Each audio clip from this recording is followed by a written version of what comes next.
Yeah, I suppose I should be the jackass to check YouTube. Um, we're live on Twitch. Should be live on YouTube any second now, if not already. Oh god, that is my horrific voice. All right, looks like we are live on Wait. all the places. No? I was going to try to join on this. I was going to do it on my Fuck it, Dan, we give up hope. We've moved on, Dan. Okay. What did I say? What did I say? First comment's gonna be fucking Callan. I really didn't think it was gonna be. I thought it was. Yes. We think should you would- never doubt. You think he wasn't waiting on that notification? What's Yeah, up, my but- boy? My dude, you got Hey, a Callan. job. You have a job. Yeah, and it is to be our biggest fan. There's a whole I- Lady Gaga song about it. I wish Yeah, poker that could be a face. paying job. Callan. All right, one second. We're gonna see if we can do the thing we were talking about a second ago. Let's put on the little. Hi.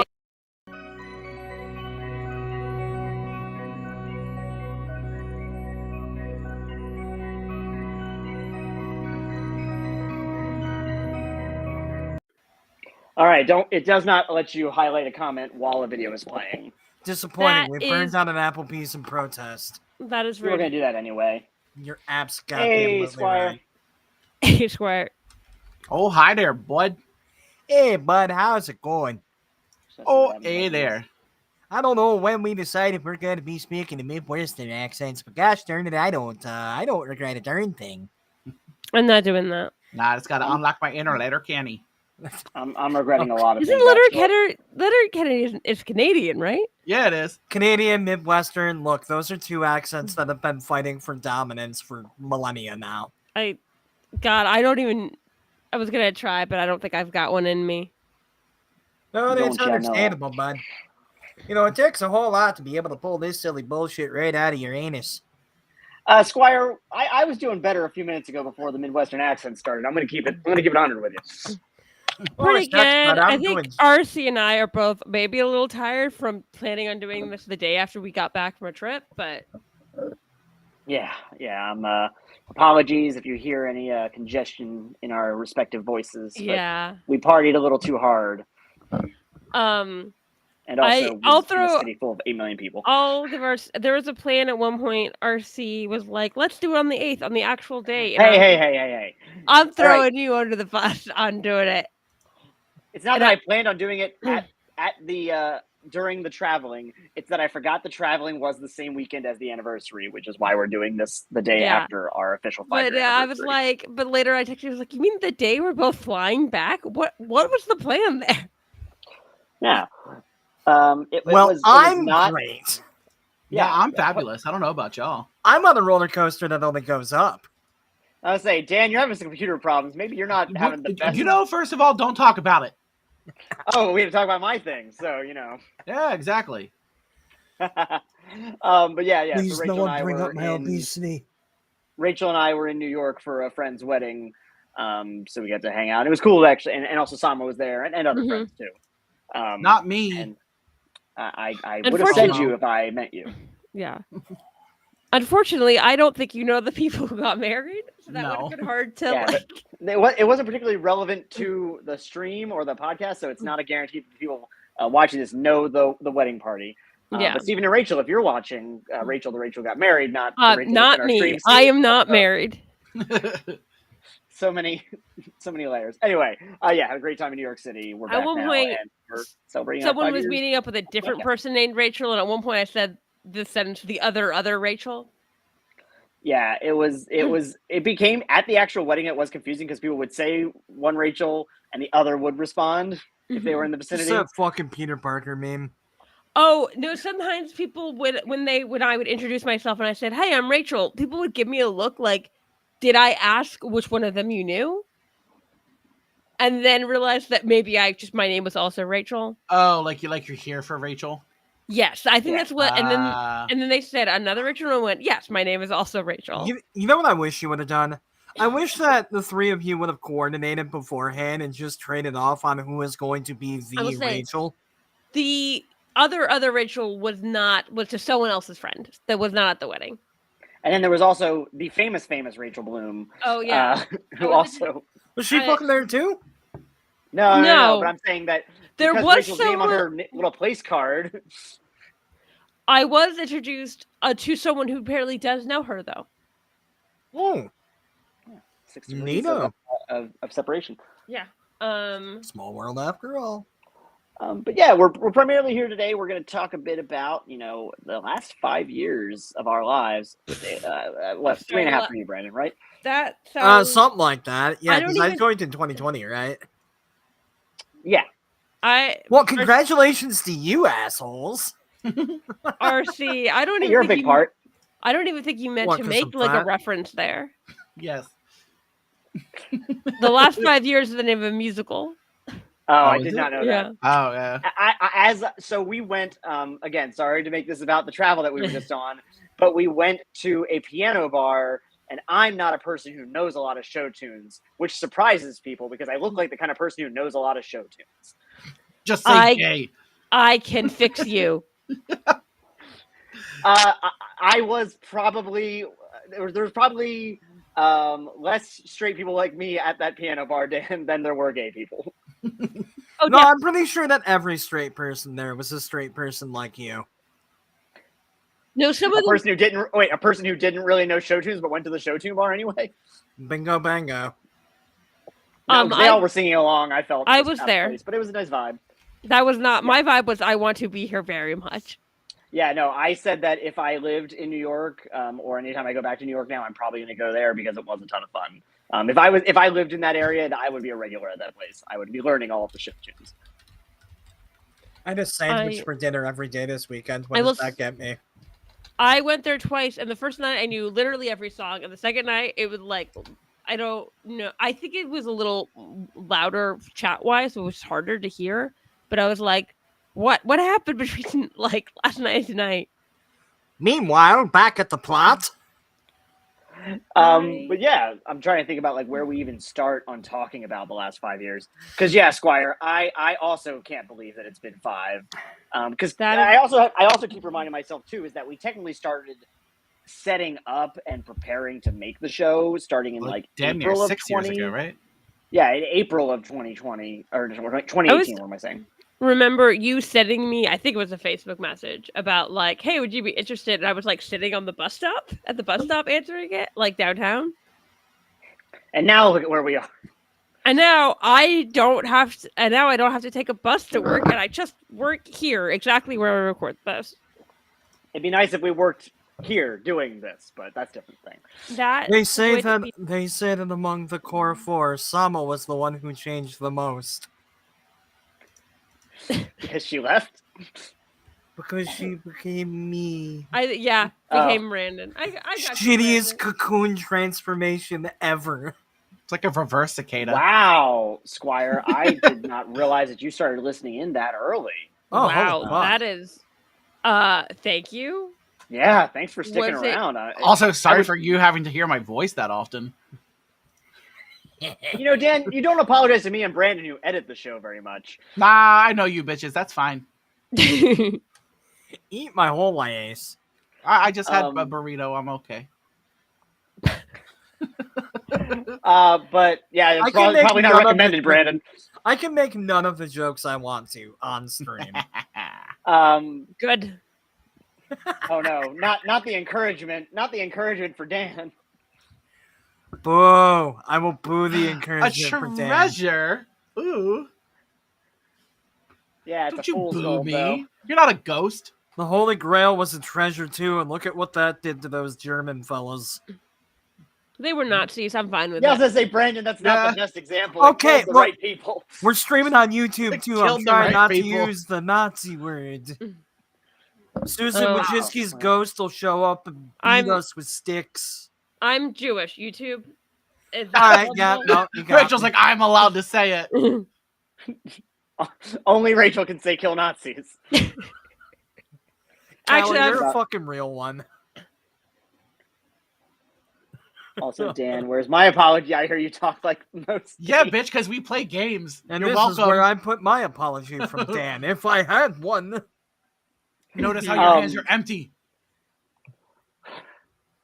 Yeah, it's we've been working on it since basically April. I would say of April of 2020 is when we started working on things, and we've obviously had.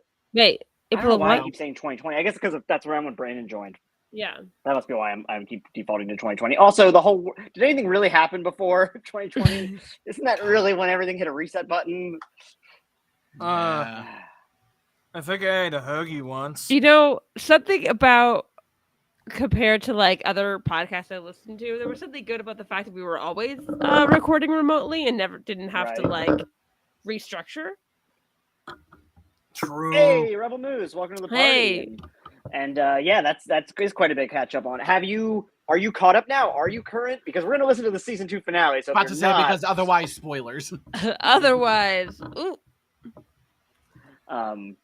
But yeah, so Dan, Rachel, and Sama were my first batch of recruits. Mm-hmm. We actually, and I talked about this before, so I won't harp on it for too much. But we had originally the plan was there were going to be 2 additional players, and not that I do not love those people and I would not enjoy playing a game with them, but I am so happy that I eventually went. I think 3 is a good number. God, 3 is trying to a do good this with number. 5 people, I would die. Scheduling this would be a scheduling nightmare. would be a huge thing, but just realistically from an editing perspective, like when we had Alex on as Beowulf and when we brought Sama back for that guest arc, I did not realize the quantifiable percentage it adds to the editing time frame. Speaking and also of trying to balance that many stories and have meaningful interactions with NPCs and there'd be a lot of things going on. Speaking of Sama, guest star, can we acknowledge that last year during the anniversary stream there was some straight up like a little fibbing going on because yeah, that's right. Last year we were straight up lying to people. But, we don't know if Sama will be back. Yeah.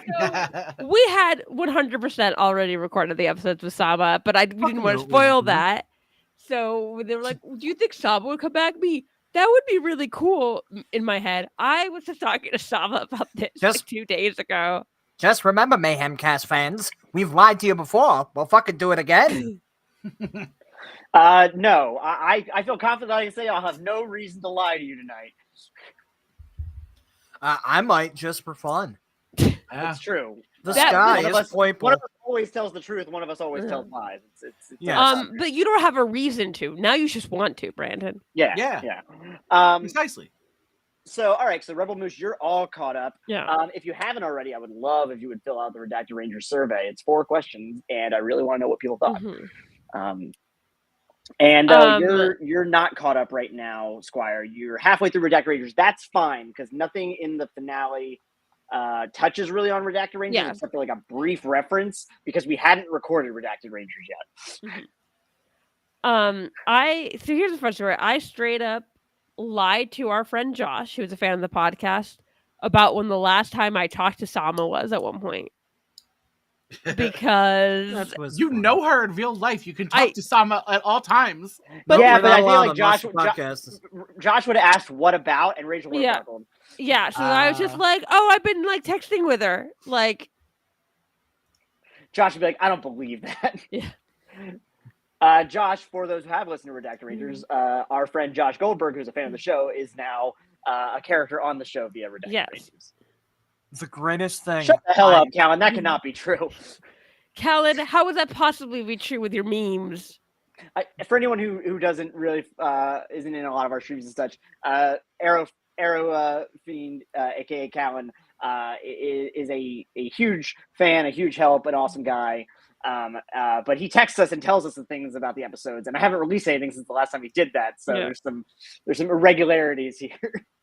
No, everyone should follow Callan, even if just for his post where he does our episodes out of context. Yeah. Fucking. Also, I'm really loving that this. I always forget about the moment when everyone discovered Paul Blart 2 was real. It was just an amazing moment to have. When I first read that comment, I was sitting there thinking, like, when did I make the events of Paul Blart Mall Cop 2 like a true story in the Mayhem verse? Because that sounds like something I do, and then it clicked, oh no, like that movie really exists. That movie really exists, and it was talked about at the beginning of Redacted Rangers 1 when they're all in the mess hall. I got Well, I guess, so yeah. excited for a second that I'd somehow introduced Paul Blart himself into the Mayhem verse, and you were somehow okay with it. Yeah, I was going to say there'd be some copyright issues I'd be concerned about. Public That's domain fine. character, sure, but I don't think I'll anything. I don't think anything Kevin James has played is in the public domain yet. That's fine. I'll fist fight a lawyer. I'll fist No. fight several. It won't go well for you. They're lawyers. They're lawyers. The They're not fight will go fighters. well potentially. Actually no, some lawyers are fucking jacked. God, Paul Blart 2, a movie not even Ruby would reference. Mostly because Rachel hasn't fucking seen that. Wow, Squire makes a great point that Star Trek is not a flourishing franchise in the Mayhemverse, but Paul Blart is. Fuck. Squire, I need you to understand that I have way too many fingers in our world building pie for you to be saying things like that when I'm sitting right here. So And thus another finger curls on the monkey's paw. But yeah, for those who are joining us right now in chat, what I would say, I guess I'll let you know first off. I think we alluded to this in the last episode of Redacted Rangers, but season 3 premiere, we are currently planning for 2 weeks from today for Monday, October 23rd. Yep. It's gonna be done.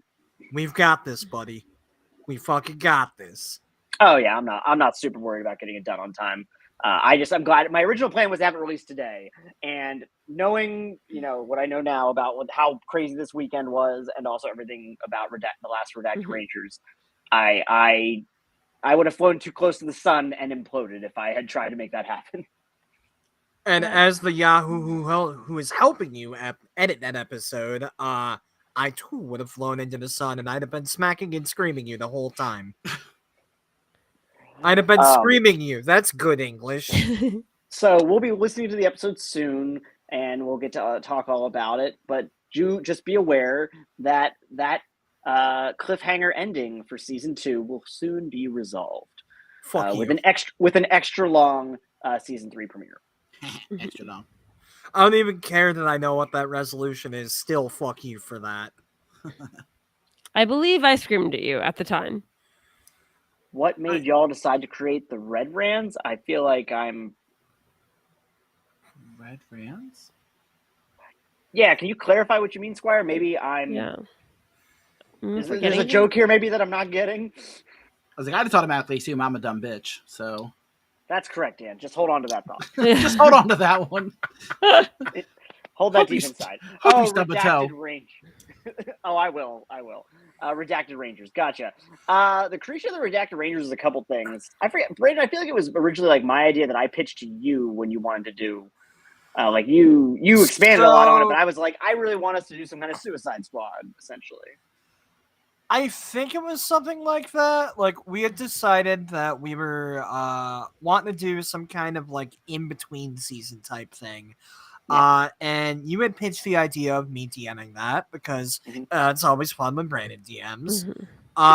And yeah, I'm pretty sure that you were the one who pitched the idea of doing some Suicide Squad bullshit. And I quickly realized that I could very easily make that idea work with a lot of the Majestic 12 lore that I had planned on introducing. And in fact, I could use this as a vessel to more properly introduce the Majestic 12 into the Mayhemverse as an entity that exists. Also, I figured that this would be like a great way for us to be able to pull in a character like Beowulf or the Machinist Daughter, be able to like expand upon that a bit more. And it was off to the races. We went with that idea. Oh, you know what? I did not realize that we have that comments from Kick do not come over to Restream. Kick it. I don't think I'm going to do that. Am I a dumb bitch? What is Kick? Kick.com is a Twitch YouTube competitor, live streaming kind of deal. I know Goldie's on it. God, it's like the social media. I can't keep up. I know. I'm like, whatever. It came out a while ago. It's I feel like it's plateaued. I haven't really been keeping a ton of checking on it. I know Green Ronin goes to it. That's one of the the ones that I follow. But what was I just saying before? Nothing I know about Kick is anything I'd be willing to say on one of our recorded streams. So no, thank you. I'll avoid this topic. So actually, Squire, you actually let exactly into what I was going to talk about. It's funny because that was the original plan. My original thought was that it would use more of our existing rogues gallery of characters. Like my original like kind of pitch for it very heavily mentioned Apocalypse Man as a potential. But we gave everyone who joined in, except for Alex. Alex was the only person who didn't get a choice on who he got to play. He had to play his own character. Jordan also did not have a choice for the record. True. Jordan, who works with Brandon and helped create the Slugger, had to play the Slugger. So those were the only two that were like set in stone. Everyone else, we were kind of like, would you like to make a character or would you like to use an existing character? And everyone kind of pitched us fun ideas or said, oh, I'd really like this kind of character. Like I'd say that's what happened with Goldie. Goldie's like, I like the idea of playing a thief. And I was like, I kind of developed a story for Sapphire Shadow. I was like, what do you think? And she's like, I love it. Right. But yeah, originally, I would say that's why we ended up with Machinist's daughter being the only returning villain. It's because everyone just either had cool ideas or said, when we gave them the list of existing ones, they didn't really speak to them. So it worked out in some ways. We now have this lineup of really cool characters, really completely original things. Like I think Brandon and I and Joe are all very happy with Tattitude. Dude, I fucking love Tattitude. That really went, I think, in a different direction too than we originally planned, and it's just been really a lot of fun. Dude, I fucking love Tattitude. And trust me, I have a lot of plans in my head about how these characters can come back, whether it's doing more redacted Rangers, whether it's these characters appearing as NPCs within other stories, because now we have a whole new cast of villains that we can pull from. And I would imagine that it could be kind of daunting if you're having to play a character somebody else has already played before. Yeah. Yeah, I can imagine that. I was just saying that's why also when people didn't want to do that, I didn't push them too hard on it. Right, right. There were Quinn liked the idea because we also, the cool thing about Machinist's daughter was, no offense, Brendan, a fairly blank slate. It was robots and it was revenge. There was not like a ton more that we knew about her as a character. Right, yeah, no, she was not supposed to live past that first adventure, so I didn't really put a ton of effort into developing her, but that ultimately very much worked out in our favor because I love what Quinn did with the character. Yeah. I know I felt weird, like playing like Shauna Ortega, where I was like, how do I make it obvious it's Shauna Ortega? Like, what was that, Rachel? I was like, when I was playing Shauna, like I was like, how do I make this like obvious it's Shauna? Easy, just be intrepid. Yeah. Just be intrepid. And always seem like you're willing to put your nose in other people's business. Yeah. Just hold a stick and go, excuse me, sir. Hello, Daniel. I think I've seen your comments on YouTube, but I think this might be the first time you've caught one of our streams. Yeah. Hey, welcome. Did you hear me go, but I was about to Baba Booey, but you beat me. Yeah, Baba beat me. Go fuck yourself. Oh my god. Really expansive work now. We've really, Brandon and I have kind of pitched a lot of ideas to each other of things that are happening outside of what I consider the core story of what's happening outside of Riverside. Like, it's funny too because sorry, Brandon. I was just gonna say that has been 100% of where my focus has been in the world building. Yeah, I do think it's kind of funny. I have a lot of history in mind for Riverside, but as the show really started getting on its feet, because I described this place as being a hub for heroes, but we never really see any of the others. And part of that was because I just wanted to avoid it ever feeling like these were guests in someone else's city. Like this isn't some other character going and being in Gotham where it feels like there's this overarching, family of characters who would be outclassing them. Or just same thing. You don't want too many people in the same cities. And then it also just helped that I just started slowly explaining that all the characters in my head that were in that city, I just gave them new reasons not to be there. Like the Crafter just started becoming a character who's consistently called away to do other things. Yeah, he's also kind of like the Deus Ex Machina character. So I was gonna say, I mean, his character in a lot of ways. And Dan, keep in mind we haven't released the season 3 premiere, so watch about what you say about any characters. I can't believe that we launched Ulrich into the sun to kill 69-420 Elon Man mask.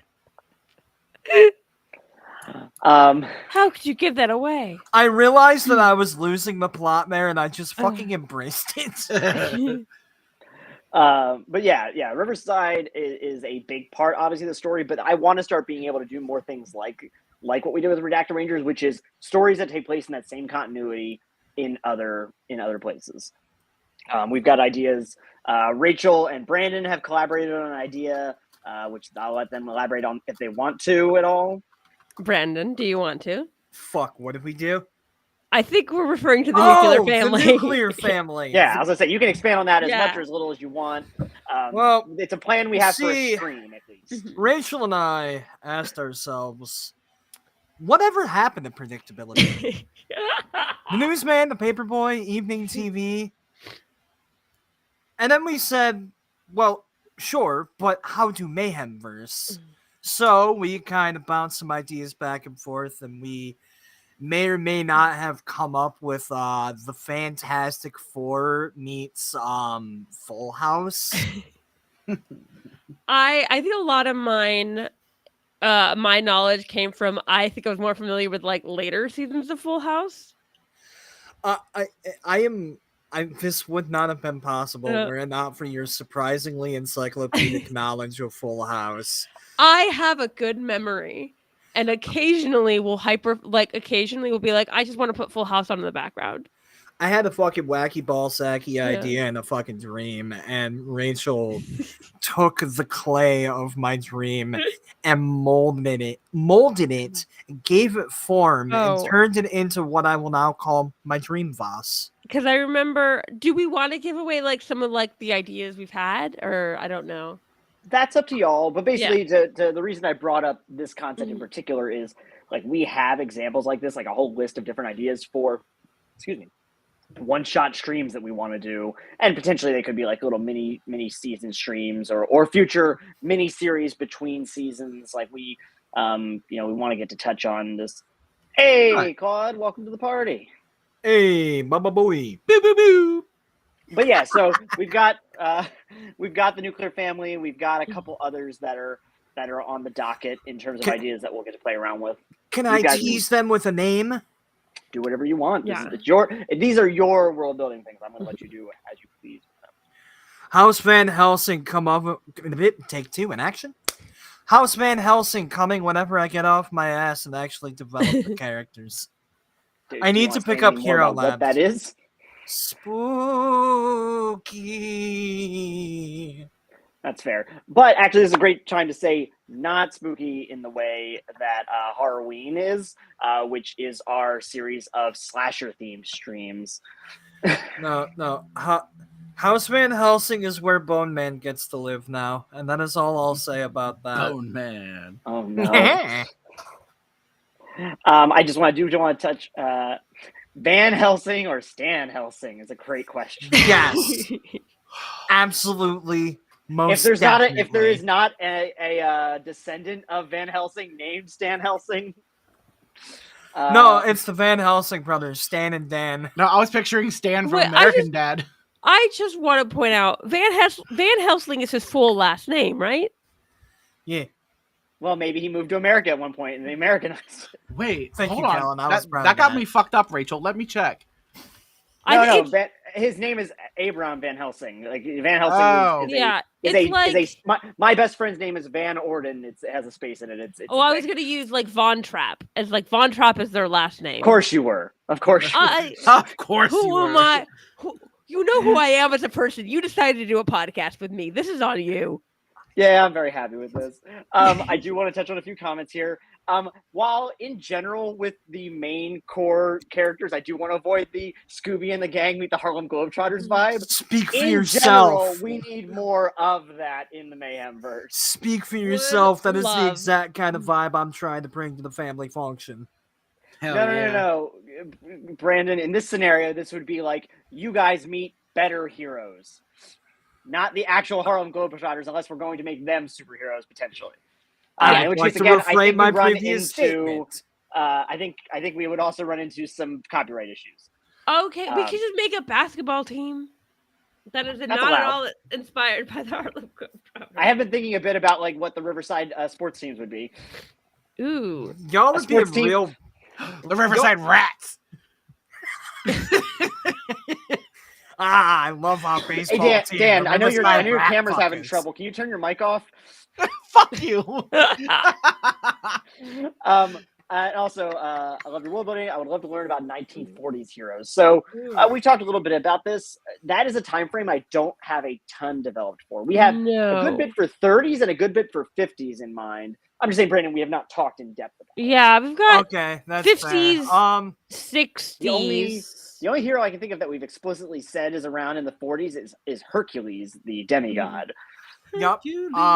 I've definitely got a few more in my back pocket. I don't want to say any though because Yeah, I haven't but I feel like explicitly cleared any of these. I yet. feel like we explicitly said Eden starts popping up around the 60s. Like was Right, around for a right. while before Oh, that, dude. and then I mean, I Fuck guess it. presumably Mira the Mystic is around. Beowulf. yeah. Beowulf. Like there are some Beowulf. characters that are just old enough at this point. The Crafter, maybe not born, but probably around at some point. Sparky Chase Stick for some fucked up reason. Spurky. Not Sparky. I don't know how I Um, got here, guys. Because he sounds like a 1940s Why? detective. Why? Why, Claude? Why? Mr. Bone Man, bone me a man. My bony fingers are my bony hands. Wow, that was amazingly good. And also, never do that again. No promises. Yeah, I know. Yes, I am also really happy with the Nuclear Family as a name when you first pitched it to me. Thank. Oh, Oh, no, is I Stan? remember- I did not know that Stan Helsing is an actual existing movie. Oh, so maybe we Oh, me can't use either. that name if it's got Did you know that, Brandon? Because you and I I had occasionally no know fucking idea. If a I knew terrible there was a movie that shitty, neither of us know.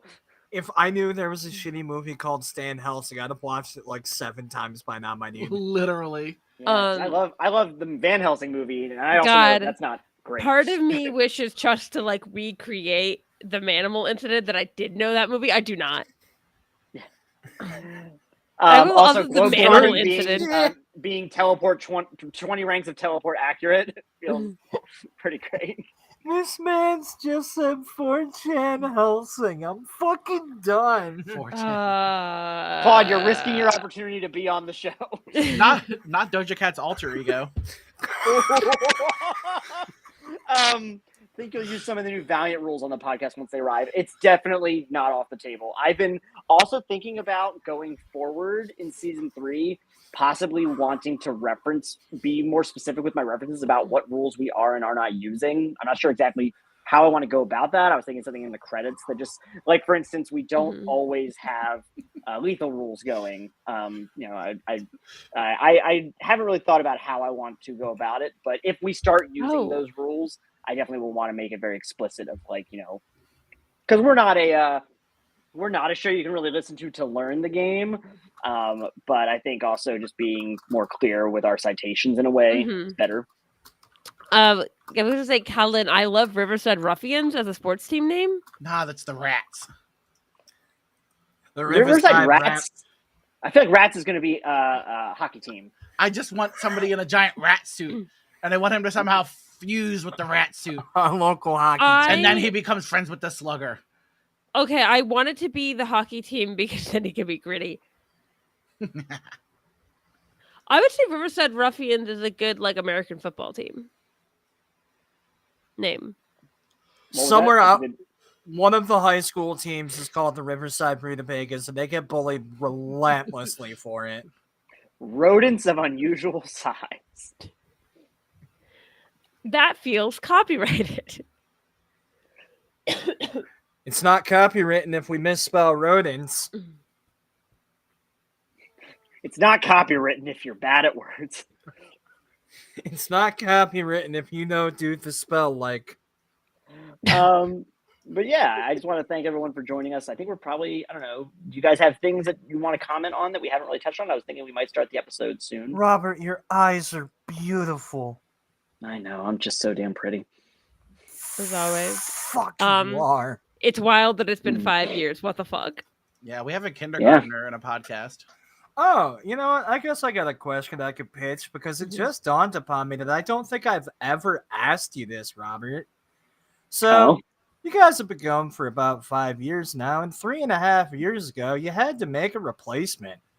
Why'd you go with me?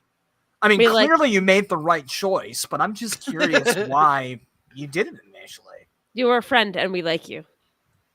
Like, why we didn't ask you initially? Or... No. I'm just asking, like, you know, when the time came, there was a vacancy. I'm just curious why you picked me. Oh, I mean, like, that was there pretty simple anything for in me. particular, or was it just like, wee hoo, funny homie, let's do it? I mean, for It's me, the it seemed oozing pretty... sexuality, honestly. No, you're right. No, you were. First off, I love working with people I know. It's it's people that I feel comfortable with, people that whose company I enjoy, people that people who I was not worried that I would regret asking. There are definitely people I've worked with in the past. Cold, but okay. Yeah, I know, right? But basically, yeah, I was like, I feel confident about working with you. I've seen the entertainment you do. I felt like there was at least enough overlap for us to riff on each other. You love games. I think I didn't even know necessarily how much you like tabletop games, but I also had a distinct understanding that you like superhero media. Like there's just a good Venn diagram of things that I felt worked for the show. I think I did, because I remember RC at one point, because I also knew Brandon, and it was like, oh, what do you think about Brandon? And I was like, oh, Brandon has a ton of like TTRPG like experience. Yeah. At some point, we asked the forever DM. Yeah, we'll let you play. And we let you play. Claude has a point, because you are awesome. Yes. All right, fair enough. I was just Squire. Don't think about it. Well, unfortunately, everyone looks at me funny whenever I suggest the Friendship Squad. Well, we do have an actual name. I don't know if we've said it yet, though. What? I don't know.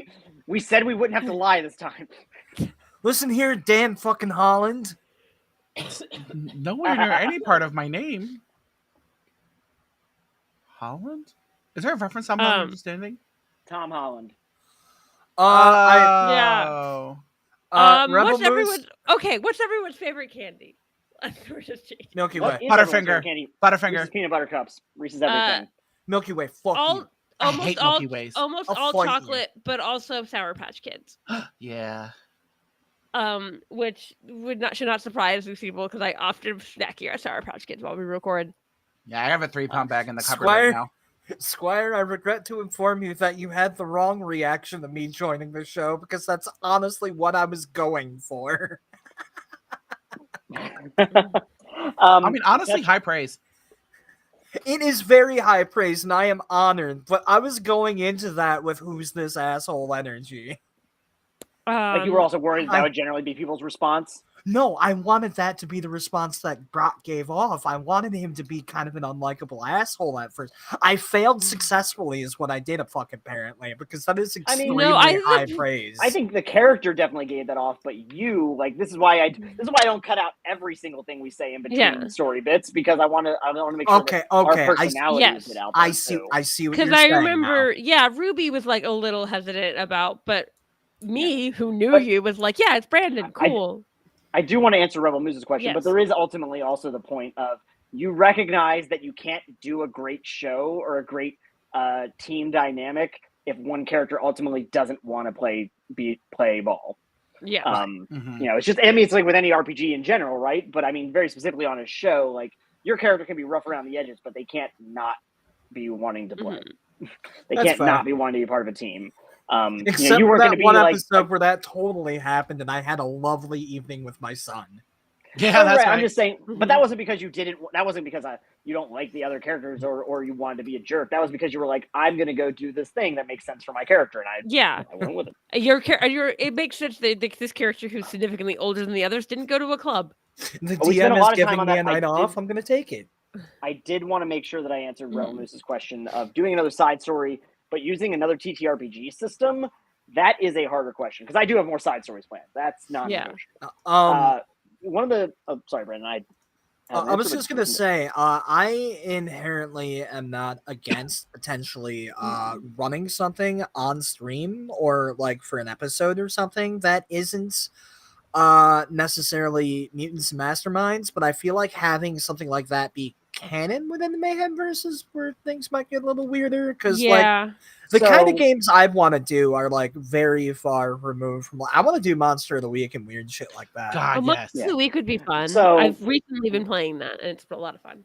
I'll see if it kicks I've talked ass. to. I say I don't think I've talked about this on stream or in an episode at all, but this is something I talked to you guys about, so we can just kind of announce it for lack of a better term. One of the plans that I have for season 3 / just going forward is during our. Did we lose Dan? No, Oh, I'm just trying to get my camera to work every now and again.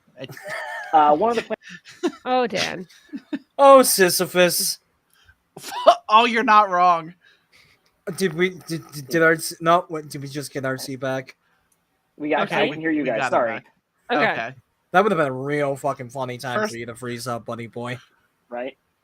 Okay, to finish my thing, one of the ideas is for during our mid-season break to release what I am calling an extended play episode, which would basically be us playing a game that is not Mutants and Masterminds, but also not set in the same continuity. Like just basically a standalone one-shot, like character creation, everything, just one long episode that covers that. I've asked that in our listener surveys a few times of like what games would you want to see us play. A couple times, different ones have come up. Monster of the Week has definitely come up.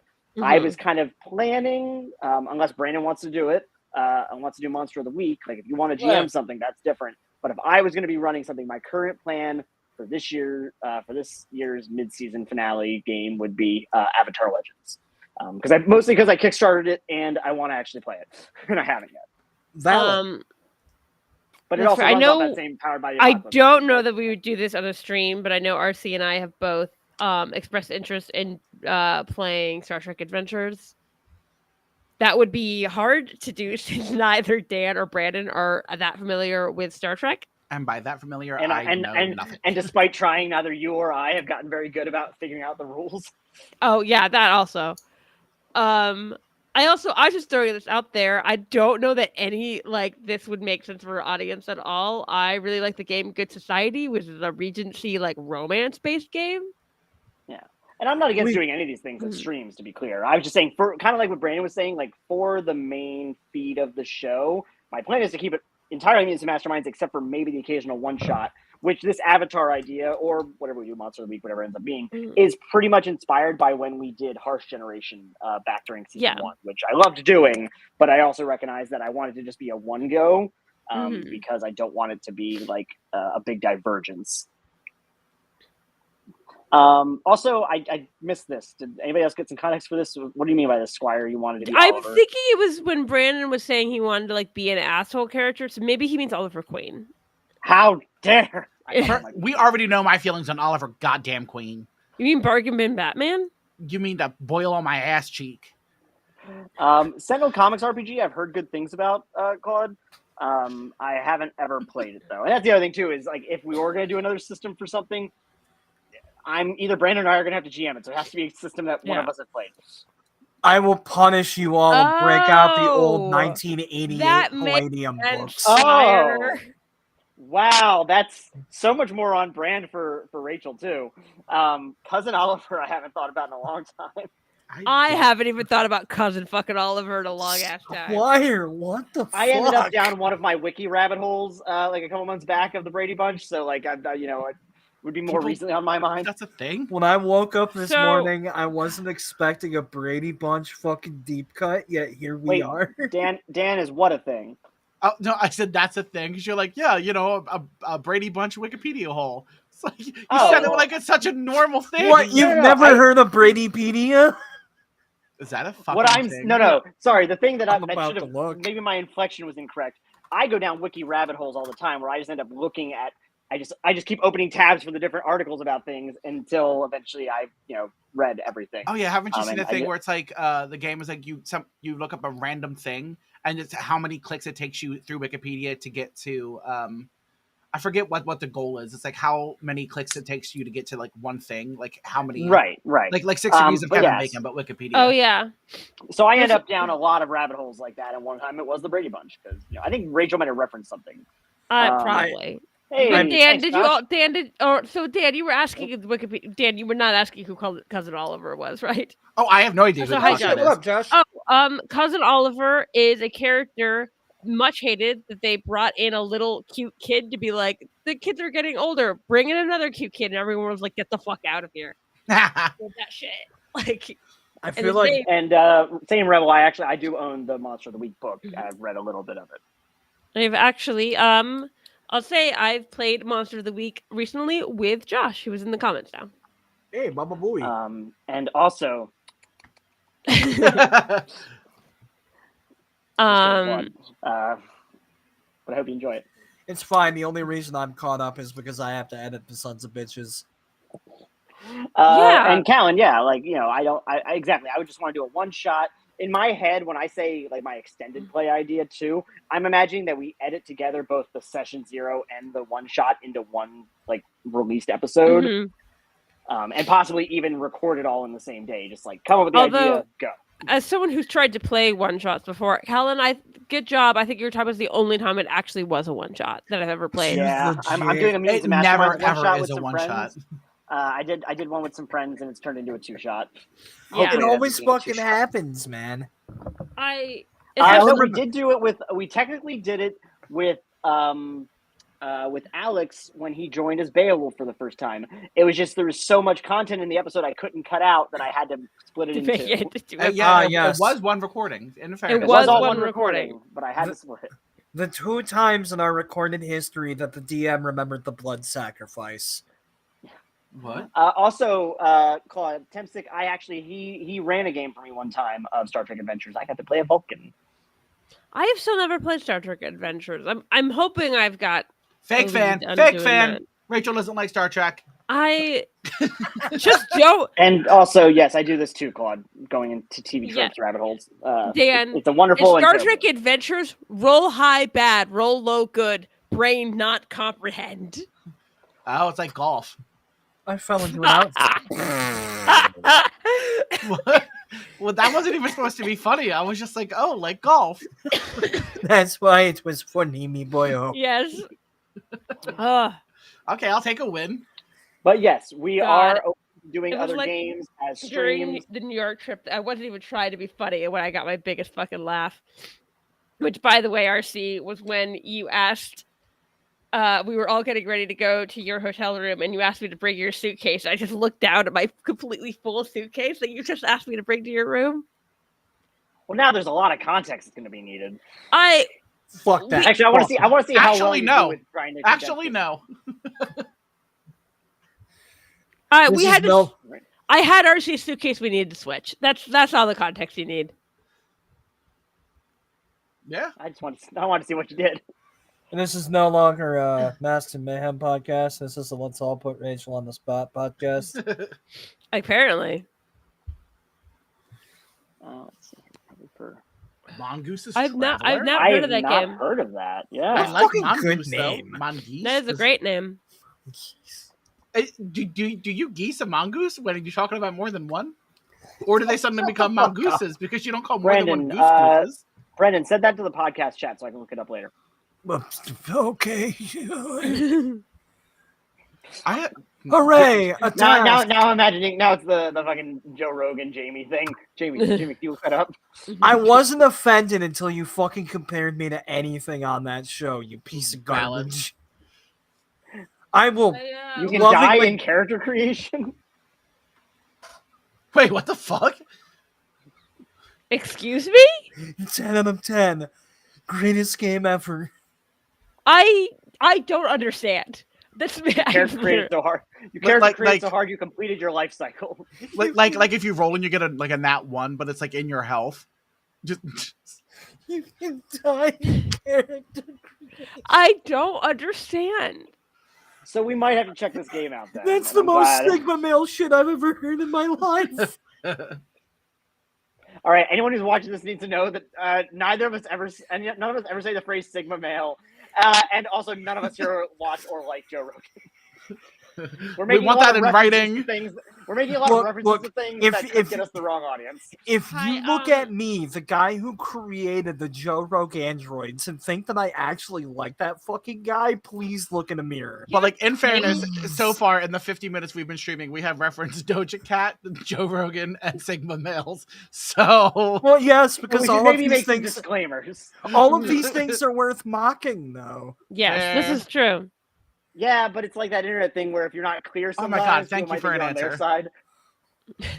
Okay, if anyone here thinks that we were in support of this shit, now is the time to hop on. Please don't. No, I'm sorry. I'm sorry, Claude. You have you better finish that. You better run that game real quick, or we're gonna steal it. Yep, and then Legit. yep, you do it, and then we're gonna do it, but it's gonna be that, but worse, and it's gonna be the Sugma Squad. Never mind. We have a new opening on Never that. mind, Dan ruined it. You took something beautiful and you killed it before it could ever have life. Yeah, it was in It's character really creation. unfortunate that Yardak got struck by lightning. Anyway, we've got an opening now on the show. Anyways, now that we've killed me. Fight amongst yourselves to figure out. Oh, bro, you're about to fucking kill me. Oh man, All I'm on a right, roll today. well- Thank God y'all can't see me. I look like a bag of smashed assholes. Who's ready to listen to and talk about? Yeah, I just Chapter need to get Dan to 71. shut up. Dude, it's not me for once. Yeah. Oh, So I I love think you. Dan being Magma off Squad. camera is like when you give a teenage boy anonymity on the internet. Yeah. Nothing good happened. Source was once a teenage boy with anonymity on the internet. Yeah. I wasn't bad, but I saw a lot of bad. That which has been seen cannot be unseen, brother. First of all, where's the loyalty, Callan? I will cut you. Wait, I went away from the chat. What did Callan say? Callan wants to replace Dan. Damn. These bros ain't loyal. Can't have shit in Detroit. And then anonymity on the internet. All right, Nemo.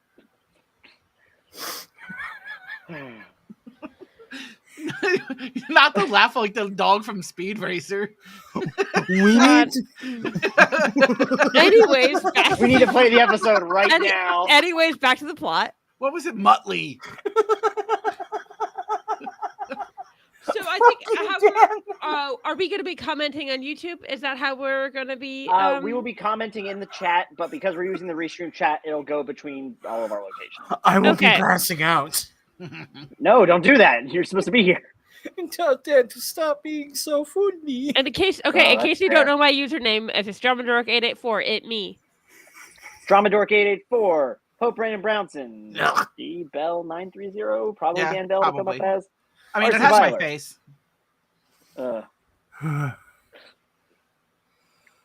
Dang, no comment, Dan? What? Oh, you said it has my face. I went, ugh. Oh, Oh, firstly. you dick butt. I didn't even All right. get that. Yeah, me either. I was being too subtle. All right, well then I think we're going to start the Subtleness, episode unless you anybody has filthy any casual. comments Fucking before I do. casual. No, that was my comment, baby boy. Yeah, that's it. I have Enjoy weird chapter- friends. Roll the clip. Roll the Enjoy clip. Chapter 71, The Great Enveloping Cosmic Dark. Part 1. Ah! The following episode contains strong language, violence, references to terrorism, crude humor, and references to drugs and alcohol. Previously on Masks and Mayhem. Is something wrong? No, nothing's wrong. You're fine. It's just, Ruby, it didn't unlock post-human abilities. Ruby, it changed you. Oh. Wow. Ruby, your DNA it's half alien now. Oh my god. And I go, earlier this week I had dinner with Lydia because she said she needed to tell me something. Yeah. Yeah. Yeah. Apparently I'm not a post-human. Apparently I'm part alien now. Yardak, the things that I have protected people from Oh, your Shoctopuses? Protecting them from that? The things you have control over? The Quarnians, the Varmites, the Aldrechi. The fuck are those? We know what Cornians are. You know. You see another memo. It's basically requesting that Gemini and Ulrich return to Riverside. Ooh. But it also, you notice that it's like classified, eyes only, ASAP request. You don't know enough about it to really make more of it. It just says it's just titled Satellite Imagery from Deep Space Probe Wilson Alpha Centauri 1.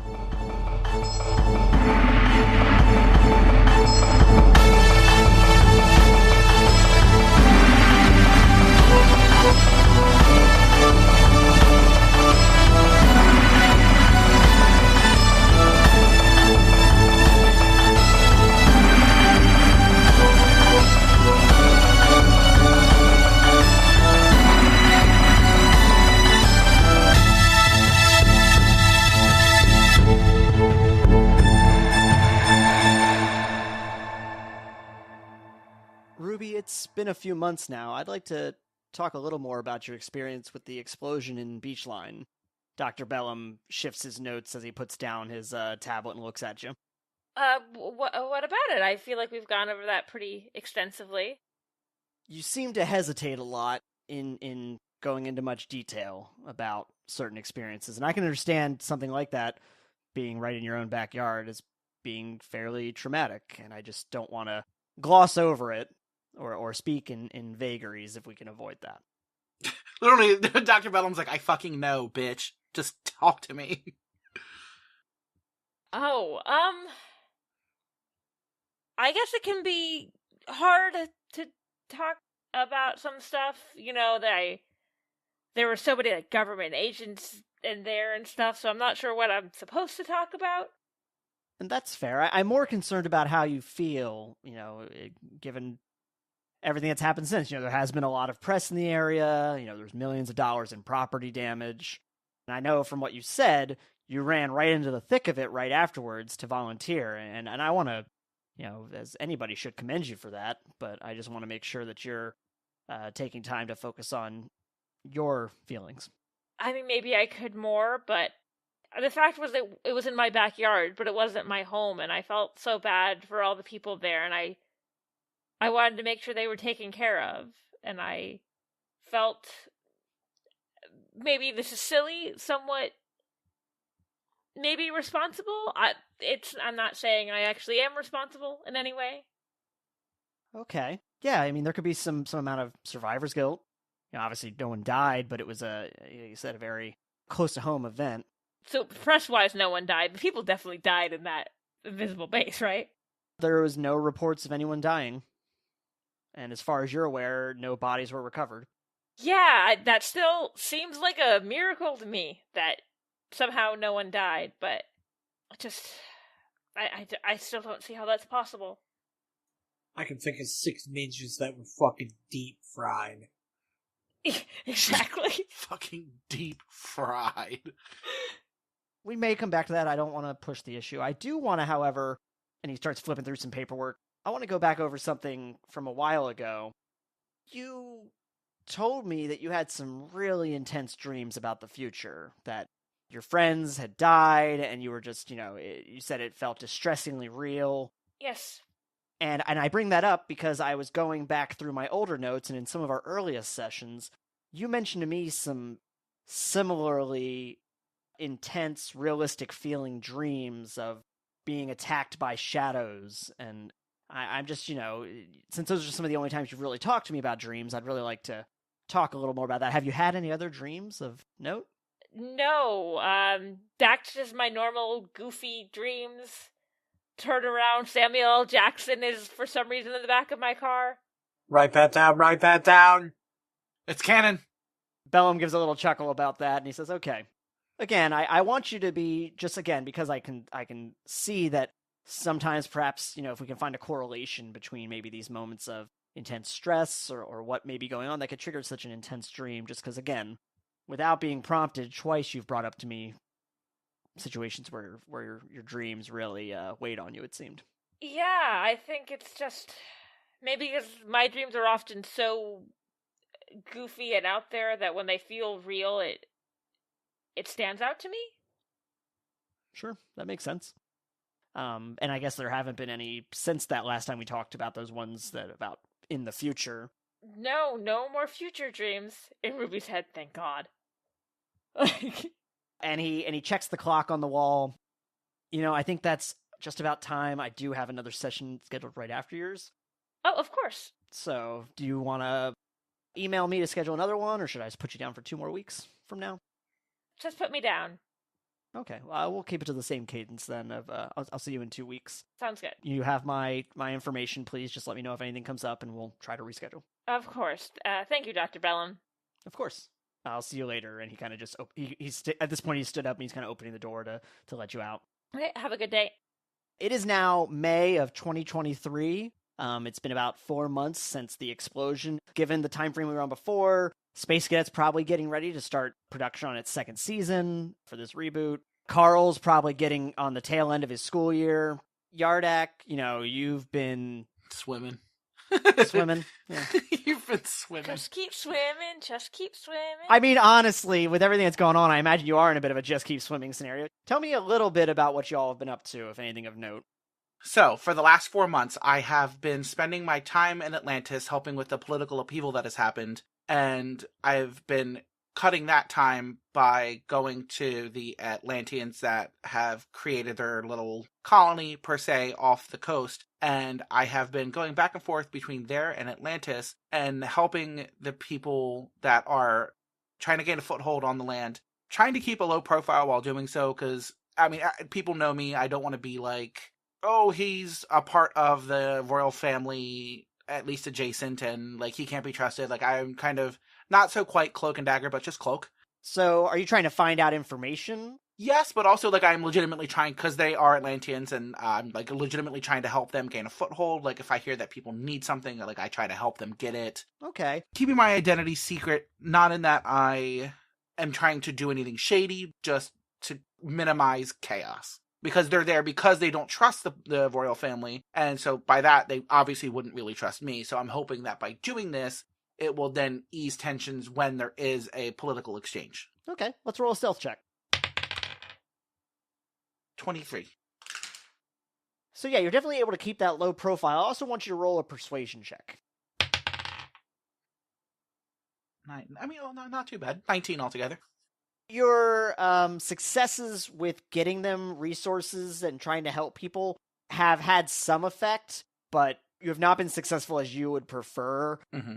Compared to the life that folks had back in Atlantis, they are not doing as well. Mm-hmm. This is a fraction of their former glory kind of thing.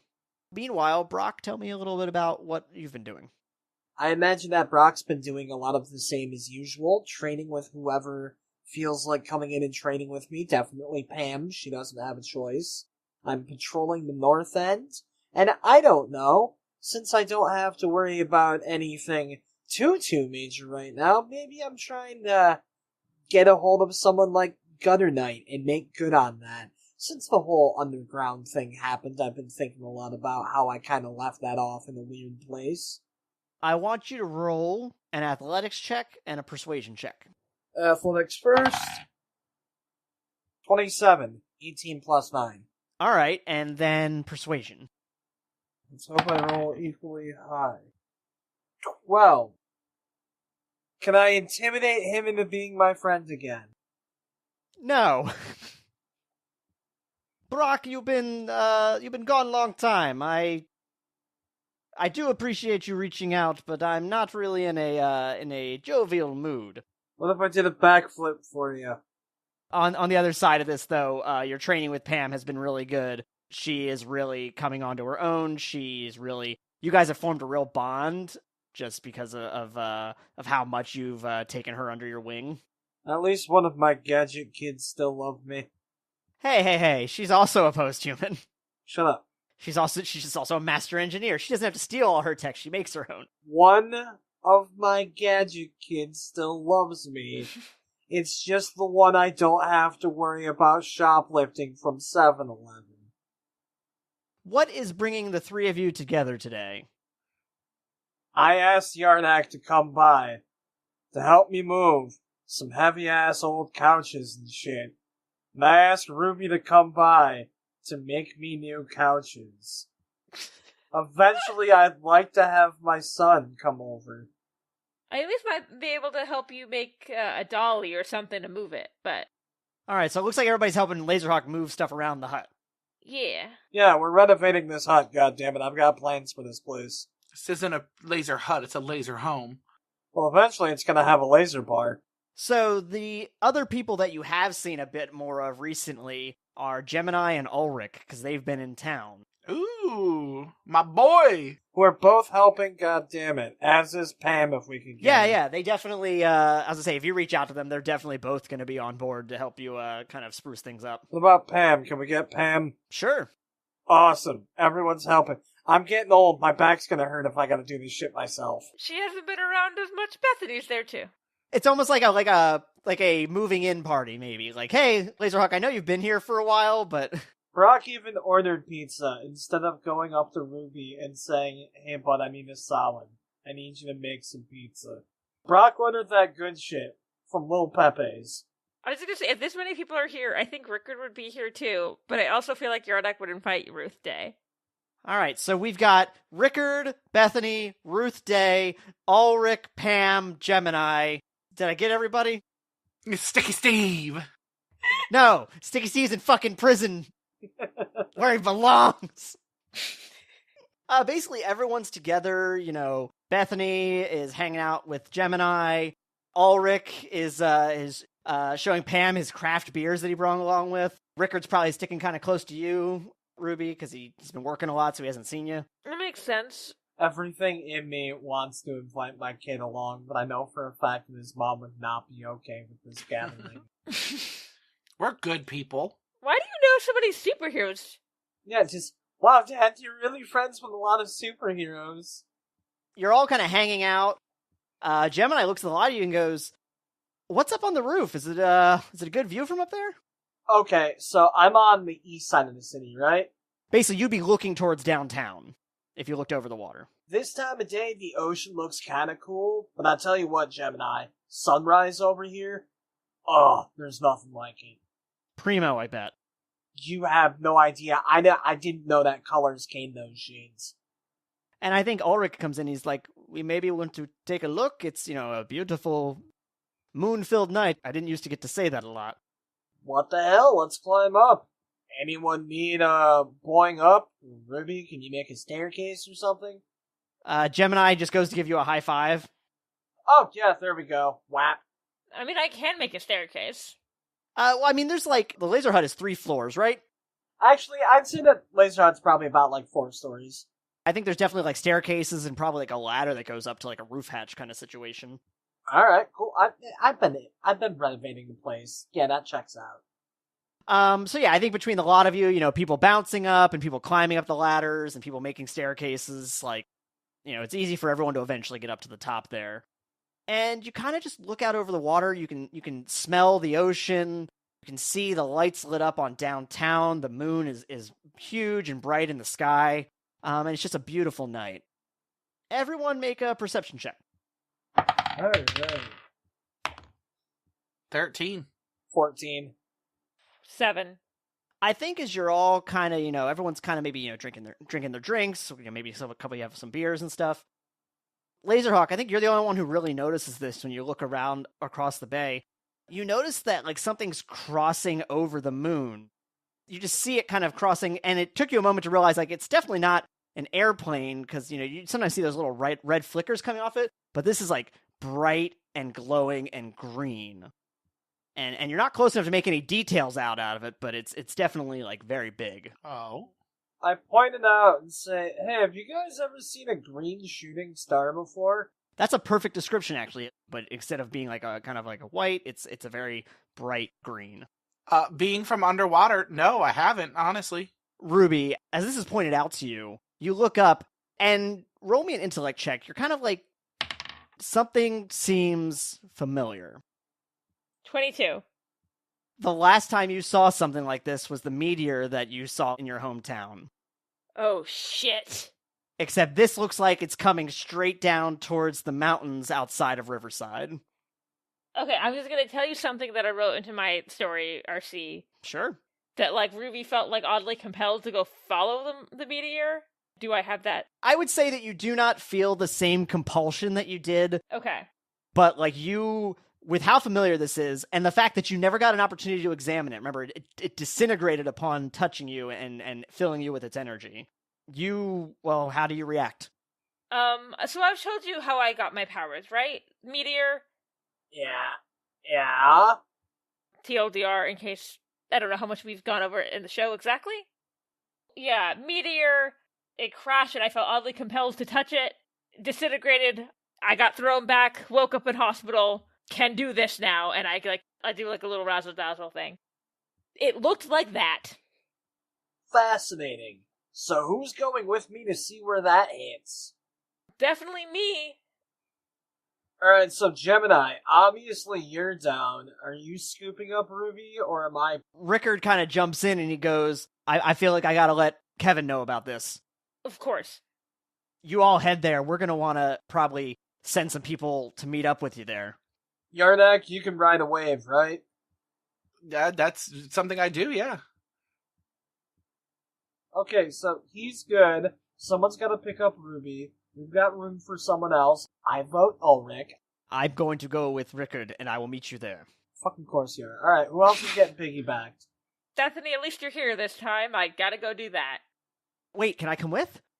I don't know, This is how Bethany gets powers. Fine, I'll carry Bethany. Thanks, Brock. Don't touch it. I mean, I guess it did work out okay for me, but... Yeah, I'm not compelled to touch this thing, Ruby. Yet. We don't know how this is gonna work. It's alien technology. Just whatever we say goes, alright? There's someone staying near me. Don't let me touch it. Alright, fair enough. Hop on my back. And she jumps up on your back, piggyback style. Hang on tight. So we agree we're not trying to get the van down there, then? Nah. I mean, Rickard hasn't left yet if you want to tell him to bring the van. You know what? Can I decide something? Sure. Rickard has a set of keys to the van. I mean, that would make sense. They've been dating a while. Ruby, me and Ulrich, we're gonna ride the van up so we don't have to be on my motorcycle. Oh, that makes sense, yeah. He's gonna load his motorcycle into the back of the van. Ooh. Alright. Let's recap here. Ulrich and Rickard are taking the van and they're gonna meet you there. Bethany is on Brock's back. Gemini is grabbing Ruby, and Yardak is gonna make his own way on his own power. Pam is basically flying alongside you, Yardak. Gemini and Laserhawk are just boom, boom, boom, like they are bouncing quickly. Their speed just outmatches the two of you. Road trip, everyone. I have no idea if Bethany's having the time of her life or if she's fucking horrified right now, but regardless, you're welcome for the experience. She had Ruby make her some goggles before she got on. Probably a good idea. So you eventually get over to the Chakotay Mountains across town. You've beaten this thing here. Like, you still see it incoming. Like, it does not show any signs of slowing down. It looks like it's about to make a hard impact. Shoom, as this thing flies over, green flames spouting from it, this giant rock formation as it just slams into the ground. Oh. Digging a crater into the ground as the flames seem to stay on and then flicker out. I want to hop closer, but still a responsible distance away until I can get the monkey known as Bethany off my back. Yeah, Bethany taps you on the shoulder. She's like, I'm gonna get some footage from here. Have fun, I'm getting closer, boing.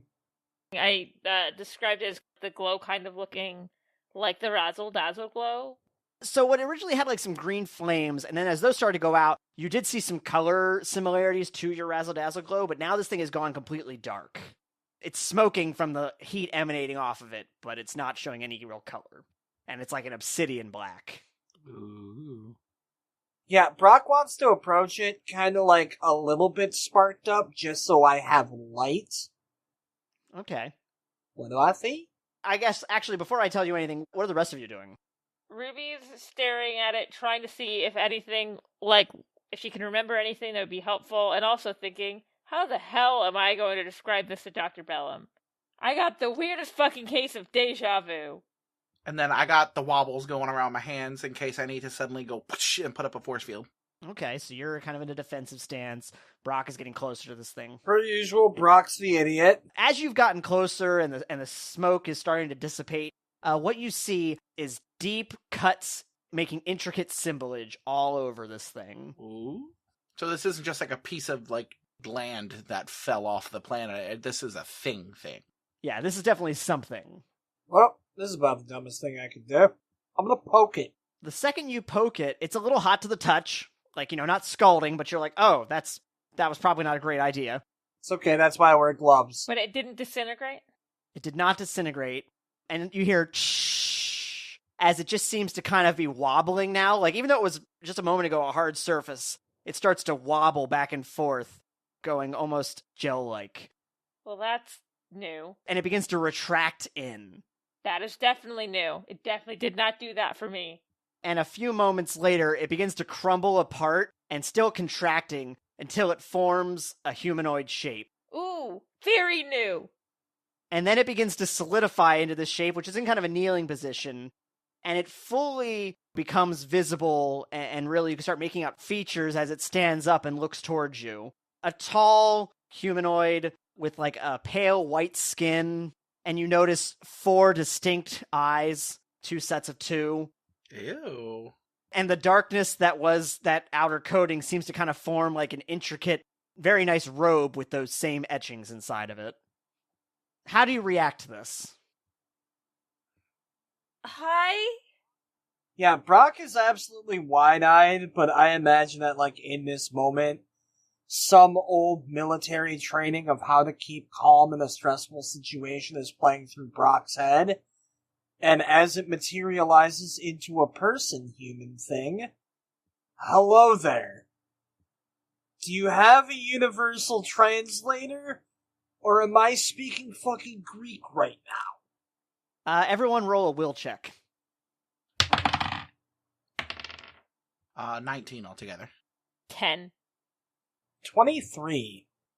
This thing looks at you, hears you, Brock, and then closes its eyes, appears meditative, and the face forms into like a more human-looking face. And it says, "Apologies, I did not mean to frighten you." You're okay. We've seen a lot. I'm just thankful that you seem friendly. Hi there. My name is Laserhawk. Hello, Laserhawk. And he seems like he's kind of taking a moment to like adjust to speaking. I am Naren Betris. Naren Betris. I'm assuming that you're still digesting the local language. Yes, it is unfamiliar to me.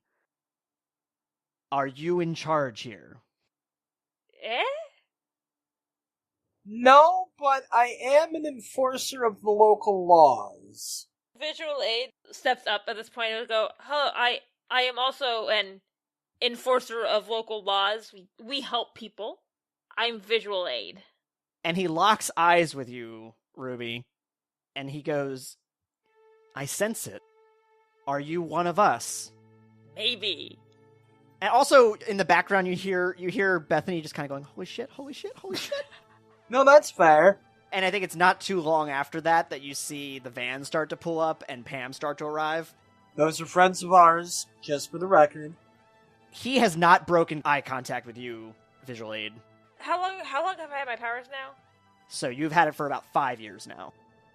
About 5 years ago, a meteor similar to how you just came and I touched it and developed powers that are unusual for our species. And he spins his hand around, and for you, and only you, it appears that you are on like a lush, unfamiliar forest. And by unfamiliar, I mean it does not appear to be a forest on Earth. And he says, "Have you seen anything like this before? Can you do anything like this?" Not quite this big, but yes. Also, from everyone else's perspective, him and Ruby disappeared for just a second while he did this. So not only like creating an illusion for Ruby, but like taking them out of this reality almost. Maybe I think he just illusioned us away. Is what my Yeah, he simultaneously illusioned something for Ruby and illusioned something for the rest of you. definitely similar. Definitely similar. I can make some stuff. I kind of make the razzle dazzle like glow with my hands. And that's when at this point he stops that illusion and you come back into visibility. How do you react, by the way? What the fuck was that? Oh no! Did you not see the cool forest? What? I didn't see you. Fascinating. It's very hard for me to make people invisible. What the fuck just happened there? He also illusions. I see. Sorry, forgive me if my behavior here is a little rude. That was just very startling, Mr. Naren Petrus. My apologies. It has been a long journey. And at this point he has broken eye contact with you. He looks back to you then, Ruby. You may not be of my blood, but you are clearly of my tribe. Wow. It's a lot of new information. I knew there was something up with me after the meteor, but I didn't know what. And he shakes his head suddenly. He's like, but that is not why I am here. Yeah, let's start there. What brings you around here? I have come with a warning. Oh? There is a great power on its way here. Of course there is. And I cannot interfere, but I knew that I had to warn you. I knew that the people of Earth needed warning. Well, do elaborate, good sir. Pam is kind of with Bethany, by the way, and they're kind of what the fuck? Yeah, so tell me about this intergalactic threat that's coming to Earth. Great. Those are words that just came out of my mouth. My people, the Aldrechi, have been at war for a long time with another race known as the Varmites. Any of these names ring a bell to you, Ruby? All three of you roll an intellect check.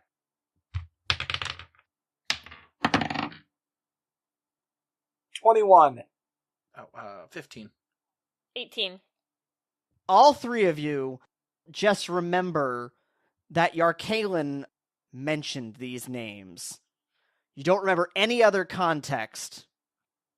Well, I guess proof that, us hopping to the future really was the future, huh? Yeah, great. Alright, so what's the deal with these Velcro Knights or whatever? The Varmites.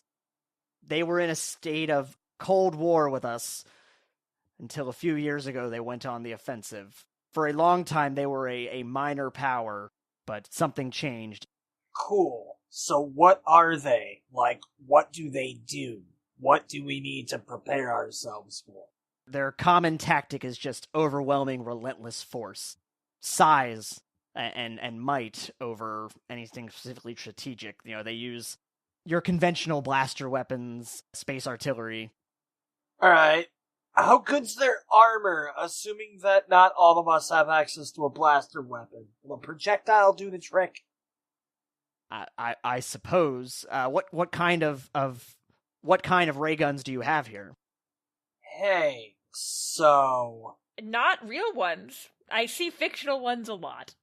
As far as I'm aware, if that technology exists, the common man sure doesn't know about it. I see. This is why I came to warn you, to give you time to prepare. I have not learned specifics of their plan. I only garnered word that they were coming here. Why do they want to come here? I wish I could tell you. I wish I knew. All I know is that when I found out, I appealed to my people, and they said that this is not our world and therefore not our concern. But you came anyway? But there is one of your kind here.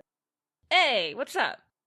When I did a deep meditation, I sensed an energy coming from this planet, and I tried to connect with it, but I was unable to. And so I traveled here, and I believe that energy came from you. And he looks to you, Visual Aid. So many questions. Can you create solid objects too? Of course. Yeah, that's not usual for us. I'm the only one who can do that. I see. And he forms a spike and then manipulates it into a solid piece of wood. I can't do that. That's new.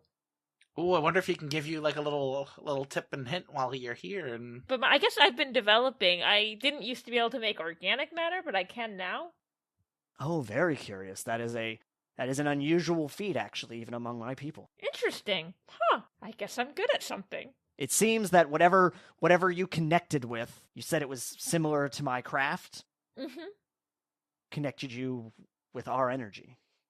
Maybe not fully, clearly. You do not have my appearance. No, but At least I am assuming that you are not hiding your appearance among these others. no, it's actually pretty. It's harder for me to disguise myself. I usually create, if I have to disguise myself, create clothes that will help me blend in. Your powers have manifested in an unusual manner. I cannot actively join in your fight as I was forbidden by my people, but I have come to provide whatever guidance, whatever assistance I can in what is to come. Tell you what, bud, let's start here. How long have we got? I took off as soon as I could, as soon as I connected with my higher council. I would say we have a day or so. Oh shit! the fuck? A day. Is Rickard outside by now? Rickard's probably arriving right at this point, and he's since no one else is he's not drawing his weapon because everyone else seems to be at ease, but he definitely knows that this guy is unfamiliar. And I go, hey, honey? So let's start here. Is this a planet-wide thing, or is it the city of Riverside that needs to prepare specifically? As I mentioned, when they come in force. I would not expect it to be the entire planet, but I would be remiss to not let your leaders know to be prepared for anything, anywhere. Okay, at this point, is Rickard overhearing this, or do I need to tell Rickard something? I mean, he's definitely hearing what he has now just arrived towards of him saying that. And Rickard looks at you all with kind of big eyes, excuse me? Hi, honey. The nice alien man, who I seem to be related to, is warning us about the bad aliens that are coming to attack. Perhaps we should be getting Union people on the phone. Naren reaches out a hand to shake Rickard's and goes, hello, honey. Oh, no.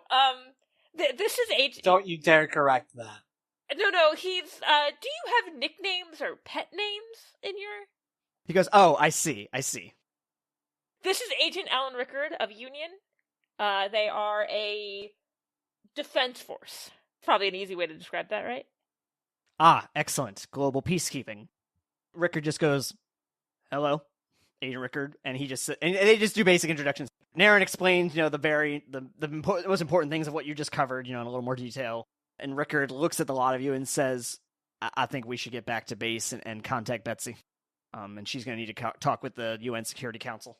Yep, I've got a few people I need to call as well. Is it a first and last name? Can I just call you Marin? Oh, no, my personal name is Beatrice. Ah, Beatrice. Oh. Space Kid, I got something right. So, can I call you Beatrice? Of course, please. Beatrice, would you want to come to our base with us so you can meet the people who are more in charge than we are? Yes, I would. Please take me to your leaders. Ruby just goes, I love this so much. It's just like the movies. Pam and Bethany are very visibly shocked. Rickard actually goes up to Bethany and says, Beth, I cannot have you release that footage. And Bethany goes, Rickard, based on what I just heard, people need to fucking know. Oh no, is Bethany about to fight the man? And they will. Don't worry about that, Bethany. Well, I feel like that would cause mass panic. You've seen the way people have been reacting to Atlanteans coming in. Someone who's not from Earth coming in. I'm worried people wouldn't react well. I agree with you. I do think people should know, but give us 24 hours. Beatrice said that the Varmites will be here in a day or so. If we tell people now, it'll just create a mass panic, and then that doesn't help anything. Give us that time, see if we can't come up with a plan, and then we might not have to tell anyone anything, and no one will be the wiser. Everyone roll a persuasion check. 26. Oh yeah, I rolled a 10, so... Yeah, no, well, my dice said fuck you. So that's a nat 1. It kind of makes sense that Ruby would be the most persuasive for Bethany. all of you combined working together convince Bethany, and she goes, "Okay, I'll hold off on releasing it, but if I don't hear anything, I don't want it to be too late, especially if Riverside's going to be targeted. This is why I do this." I totally get that. I understand, but if we let people know too soon, they're gonna flip the fuck out. Now I gotta make sure that I get my people on it. All right, and Brock, who are you trying to contact? I'm getting a hold of Data Kraken. Everyone Ruby knows is here, so. Go for Kraken. So hey, we dealt with aliens yet? What? Brock, I'm not really in a jovial mood right now. I'm trying to work on something. Yes, I know Majestic 12 has had their handful, and I know Union's done a few little bits and pieces there. Kate. What? We just had an alien come down and let us know that we have 24 hours before a massive force is coming. I'm not kidding. I wouldn't get a hold of you this late to pull a joke like that on. That's actually funny. I was just keeping up with one of my buddies who said something about a satellite pickup of an unusual object. I hadn't had a chance to really check into it with him. Well, I mean, Brock, there's been a handful of documented alien contacts on the planet, and you're with people that have been there for 2 of them. yes, and I'm about to give you the full scoop on one of them if we can survive this, but right now I need you to do me a favor. Get a hold of every soup, mask, and cape you can. Let them know that some shit might be coming to a city near them. Yeah, I'll spread the word. Wait a minute, what do you mean I've been with people who've been with 2 of them? Yardak and Ruby have had 2 documented alien contacts. In fairness, Laserhawk was not present for the whole, What do you mean 2? And what do you mean Yardak? What did you guys do before I came here? I have told you about this. You told me that you got alien powers from a space asteroid. Oh, I guess that would be 3 then. 4 if we include today. Okay, I met Yardak when we were kidnapped by a weird alien who took us up to his weird space arena to do some weird Hunger Games shit. That's how you 2 met? Yes, we have gone over this. And Gemini goes, yeah, I was there too. I assumed you were fighting the Blue Cross gang or some dickheads. No. We have gone over this. And also, we fought accordion. We just don't have the time for this right now, do we? So I assume that you're taking Nar and Beatrice back with you to the Riverside outpost. We go into the van, I'm guessing. Yeah, and he gets in your vehicle and he goes, oh, motorized automobiles, of course. he's like, how primitive. He definitely has an air about him that doesn't say, like, oh, I'm better than you, but he's like, Interesting. if anything, what you're getting is a twinge of, oh no. Of this is how, far behind they are. Ruby goes up to the van and in front of Beatrice, just, puts her hand on the van and makes the visual aid symbol appear. Quite nice. I was like, yes, I don't know how to describe secret identities to you. I've taken notice of the masks that you and Laserhawk, I believe it was, are wearing, along with the one with the big circular helmet.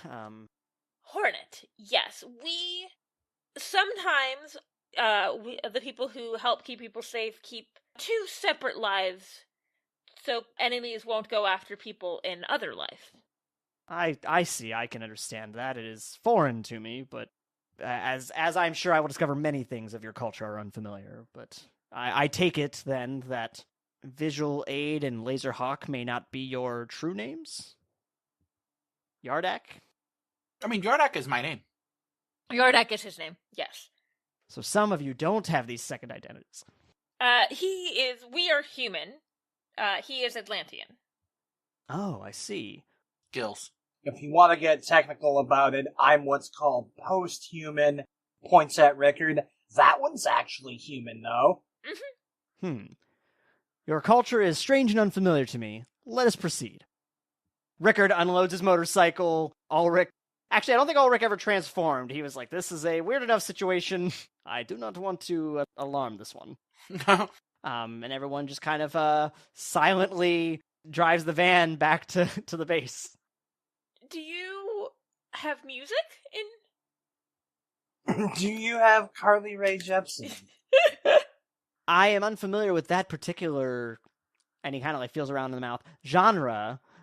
But Oh, yes, the great halls of Dretchy are filled with wonderful music. Dude, you can't play him Carly Rae Jepsen. He's an alien. He'd like Tool. Gemini was riding passenger and just elbows you in the side. maybe introducing you to Carly Rae Jepsen would be enough, but it's not a genre. Carly Rae Jepsen is a person, a performer. Oh, I see. So how the fuck did my friend end up with powers? I mean, I would very much like to know that too. The biggest question we saved until now. Is that common for meteors to come? And I felt compelled to touch it. Like it's not like it hit me. Like it landed near me and I like had to go touch it. Yours is the first I've ever heard of. Awesome. Love that. Great. I feel like we should tell Lydia about this, right? Where the fuck is Robert when you need him? Oh, that would be convenient. He'd have good questions to ask. I'm gonna send Robert a text. When you check your phone, like you send the message, it says undelivered. Useless fucking time traveler. That's why I was confused. I was like, who the fuck is Robert? Robert Wilson, a.k.a. the Crafter. Yeah, I got there with the time traveler thing. I was like, what? Because I forgot his real name. Yes, this is unfamiliar territory for myself. You know, I've never heard of one of ours imbuing themselves with another race. I have heard of offspring who share our traits, but that is not the case here, as from your description. Tell us more about your kind, and by extension, our friend, then. My people are trained from a young age to hone our abilities. You know, we use it to work in tandem with one another. It has created a great home. Do you have any kind of coalition? Now Ruby's just like, is Space Cadet real? The Eldretchy do stretch across multiple planets, and we do have trade with others, but how many others? Really, in terms of good relations, a handful. And he looks at his hand. He has like 4 fingers, and he looks at your hand. He goes, more like your handful. Oh, so like 5? There's like 5 other people that we have regular trade with. Then there's also the Varmites and great many that we don't connect with. Are there like a bunch more? The further out you go, the more you will find, though there is long stretches in between, and therefore keeping communication and connection, less plentiful. Holy shit, Jesse Ventura was right. What kind of entertainment do you have? And he kind of searches his mouth for the words again. Music, theater, it seems as though there is lots of correlation. In my other life, I work in a form of entertainment. Oh, quite interesting. Do they react well to your abilities? Are they useful in this line of work? I have used them, but I have kept them secret. It's the dual lives. Yes. So anyway, I think it's about this time is when you finally reach downtown. I think Rickard, as you're all getting out, kind of like gives like a look around to make sure there's not like a ton of people like that are going to take notice to this very unusual looking figure. Ruby Mega Mahoney. He doesn't still look like a human? Remember his face looks human, but he still has like 4 fingers and he's tall and he's pale white. Yo, hold up. You've got the same powers as her, right? I believe so. Different variation. I point to a random person walking nearby who happens to be wearing a baggy sweatshirt and say, make yourself one of those. It'll make you a little more conspicuous. The way you're describing him, I kind of was like imagine him, but with multiple eyes, looking like the Silence from Doctor Who. Somewhere between the Silence and what's his name from Discovery? Saru? Yeah, like somewhere between the Silence and Saru. So yeah, he looks at a random person on the street and he touches his clothes and his face begins to change and his skin becomes less pale white and he adopts the same kind of clothing. There we go. You've parked right basically next to the Union base, and you go on in. Kevin's already there. He looks up from his desk, looks very tired, shuffles some papers, puts them on his desk, and approaches what looks like he's attempting to show confidence. Kevin, you're gonna want to throw some coffee on. It's gonna be a long fucking night, dude. I'm already on it. I've already got it going. And you see some of the other agents are already pouring coffees. Like, they have like one of those double carafes, and they have both filled right now. So this is our alien friend. And he introduces himself, and he goes, "Hello, I am Agent Kevin Lewis, local head of our peacekeeping force." And he kind of nods at Rickard, who kind of gives him a thumbs up about the phrasing. Lewis, just to give you a heads up, I have no idea how big this thing's gonna be. I did get a hold of Data Crack and to try and get a hold of some other masks. Yeah, I've been putting the word out as well ever since Rickard called me. Let me get Betsy on the line. Yeah. We need her. Yeah. He goes up and he presses some buttons, and moments later, she appears on screen in the big flat screen that's along the wall. One of the big flat screens along the wall. Hey. And you thought gills were weird. I don't know, at some point I sent a text to Lydia, like, hey, I found the alien I'm, from. So Betsy's looking out of the lot of you, and hello, Naren Betrus. I am Betsy Bullard, head of Union. I am in contact with world leaders now to pass along the information you have provided us. Good. Naren gives a deep bow. All right, team, tell me a bit more about what we're up against here. They come in force. They have, blasters and shit. I assume they look like bugs, but I have no verification on that. I thought I was picturing bugs too, but we haven't just said that. Do they look like bugs? I asked Beatrice. No, I would describe them as looking... And he looks at you, Laserhawk kind of sizes you up, and he goes, larger than this one, gray skin, not rock-like appearance, but hardened.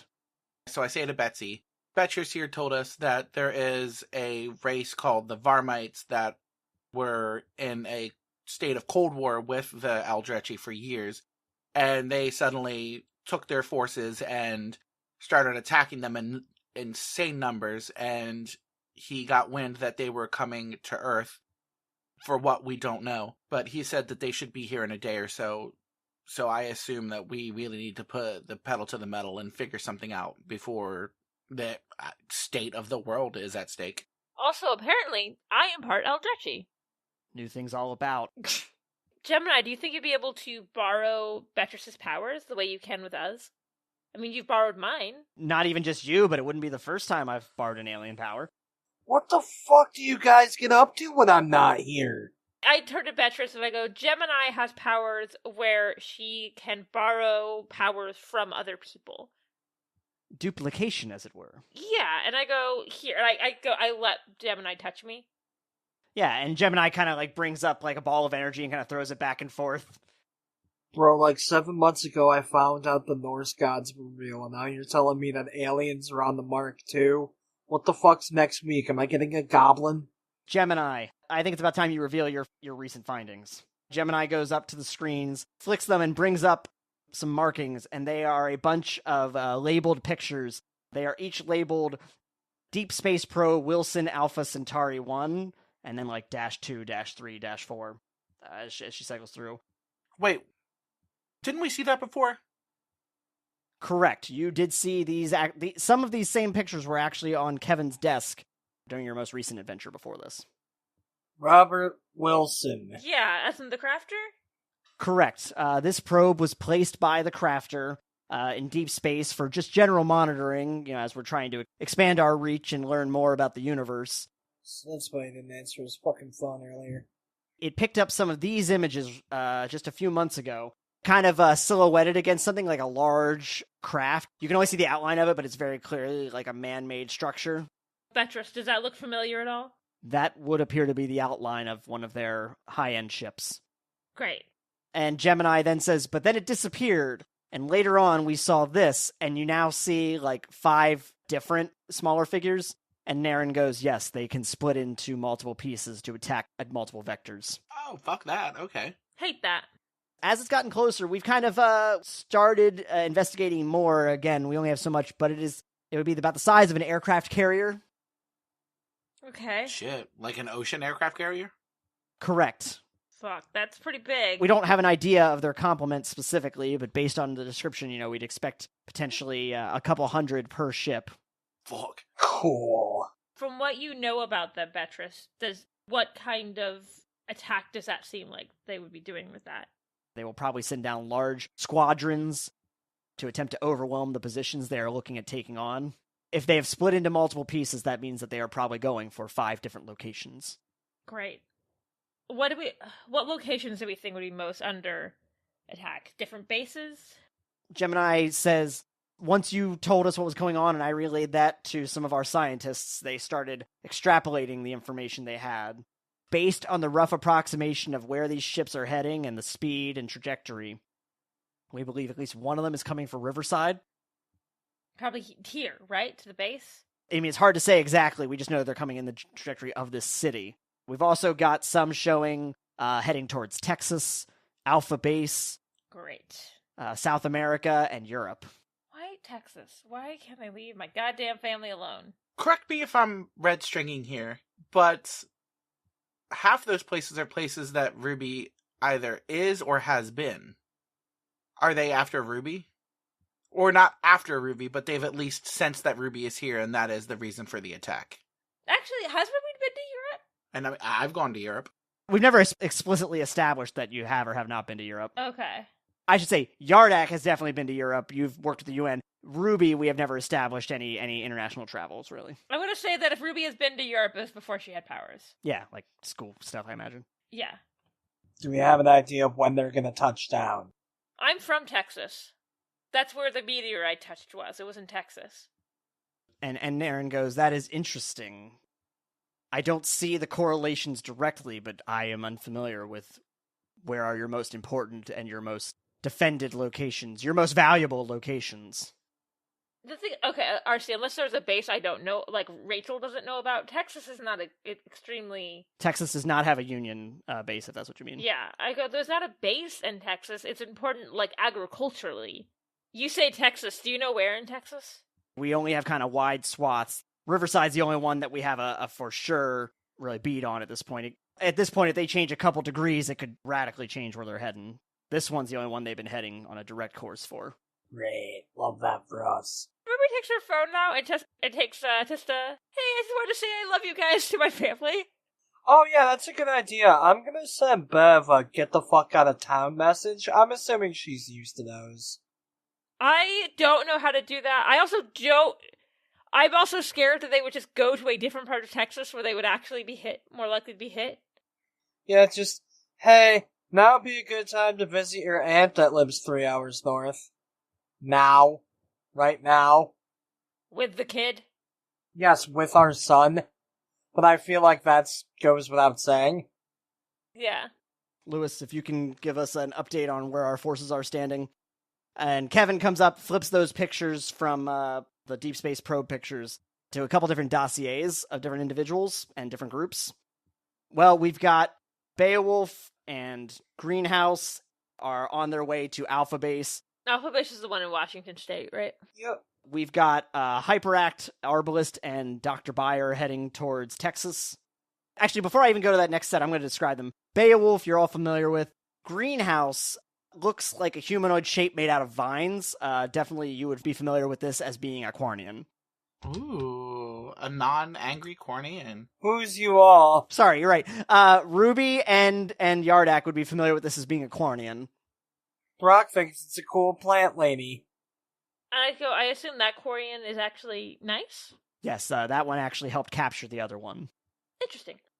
Would Ruby now have a way to, like, text Myra? Yeah. I text, since Myra's headed to Texas, I give my parents and my sister's address and go, like, would you mind looking out for them if at all possible? They're in Texas. And you get back, and of course, with a heart emoji. That's me taking care of my family. If Myra's going there, I might as well ask the speedster I know that'll be nearby. We have Aftershock, Frenzy, and Ula Jingaru heading towards South America. Do we know who Dr. Bayer is? It is who Frank at one point was making a robot arm for. You've never met, though. It's just a name that was mentioned in passing. Who's in Europe? And we've got Nexus.gal and Dragon Soul. We recruited them to head over to back up Europe. Nexus.gal? I'm asking because she's from Highwind. Brock would know that one. Dragon Soul, too. What the fuck? We're short on time, Brock. I grabbed as the people that I thought would be good to pull out. All right, fair enough. I just have follow-up questions. We might be able to get CDR and Cactus Kid heading down towards Texas as well, in case they need backup. Desperate times. And Crafter is MIA. Of course he is. Hyperact, Arbalist is a tall African-American man, long, scraggly beard, and he has basically what looks to be a sort of crossbow mounted to his arm. Oh, that's cool. And you can also see he's got a couple knives and such. So much world building happening right now. Dr. Bayer looks to be a robot. Oh. Aftershock looks to be a kid in his early 20s. Almost a bit of a scene kid look to him. Frenzy is wearing basically looks to be a sort of, not power armor, but a full set of armor and a mask. Ula Jingaru looks like a very elegantly dressed Atlantean woman. Kyodak, are there any other Atlanteans you think could get here in time? I know it's crazy down there right now, so that might not be possible. As far as help, I mean, really only Yaradamo and Ula Bran. I think maybe we could send a message, but I mean, they should be able to get here in time, hopefully. And I'm not even saying they need to be here. They seem to be going so many places. I just want to have as much backup as we can, and at as many places as we can. And then as soon as we're done here, I'll relay a message to them to be at the ready. Wonder how fast Atlas can run. You looking for some glorious combat? That's not a joke. I text Atlas. What about Nexus.gal and Dragon Soul? They do not have pictures up. They just have a blank with a question mark. Do they live in the underground? Well, that's fine. Brandon doesn't get to do world building today. That's okay. Oh, I mean, sorry, I didn't want to describe them for you. The characters that Brandon came up with. I got you. So Nexus.gal. Imagine a robotic woman, gold plating, gears kind of turn and flex with different facial reactions, a steampunk robot lady. Dragon Soul has the look of just to very briefly describe it, traditional knight, flowing blonde hair, big fucking sword. That's why they're sending him to Europe. And then CDR and Cactus Kid, who are they? A cowboy and a cactus guy. I'm just gonna throw cactuses at him, hope for the best. Yeah, he kind of whips cactus needles at people. Those are two more of mine. The curiously dashing rogue has really no powers. He just dies and comes back to life. Yeah, but that's why they're sending those two to Texas. We're not at the enemies of my enemies or my friends yet, right? Don't even suggest what I think you're about to suggest. I'm just saying, in the future, there was a lot of weird team-ups. Well, it's not the future yet. Hey, Betsy. Should we tell the 12s about this? Something tells me they already know, Brock. And to your point, Ruby, we are not in that desperate situation. No, not after what happened at Wondertainment World. What the fuck? We don't have time. I feel like I could use a drink. There's still a lot going on. So make one. I make a whiskey sour and just down it. You see Pam and Gemini kind of talking. Kevin's looking very concerned. Do we have a concrete time as to when they're touching down? Rickard walks up and says, I've been in contact with our science operatives. We've got updated time frames. They're moving faster now. Oh, great. How much faster? Fuck. We're looking at sometime tomorrow afternoon. So I have time to sleep.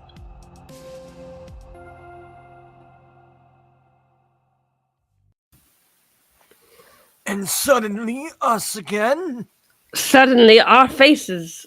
Oh, holy fuck, I need to turn that down. Alright, yeah, let me mute that. Alright, so we had to split it into two halves. So we'll be playing the other half in just a moment here, but... Oh, I am? You're What? audio's a little off. I don't know why. Oh, no, there we go. Can you hear me now? Yeah. Yeah. Sound fine, baby? Okay. So we had to split the file into two separate halves just because of the program we use.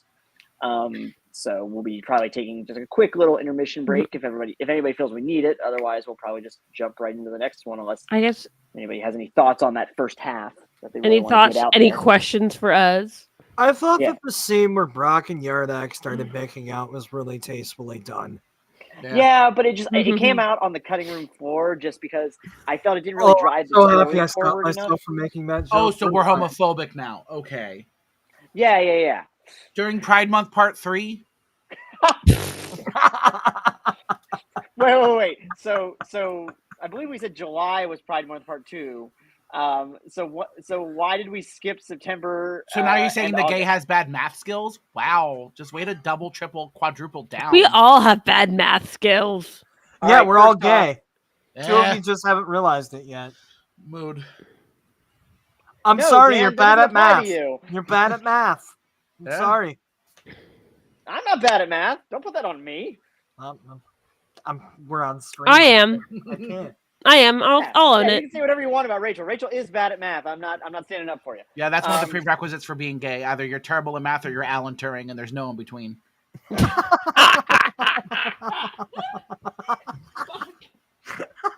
That's it. Those are the options. Find the flaw, because there isn't one. I do feel seen.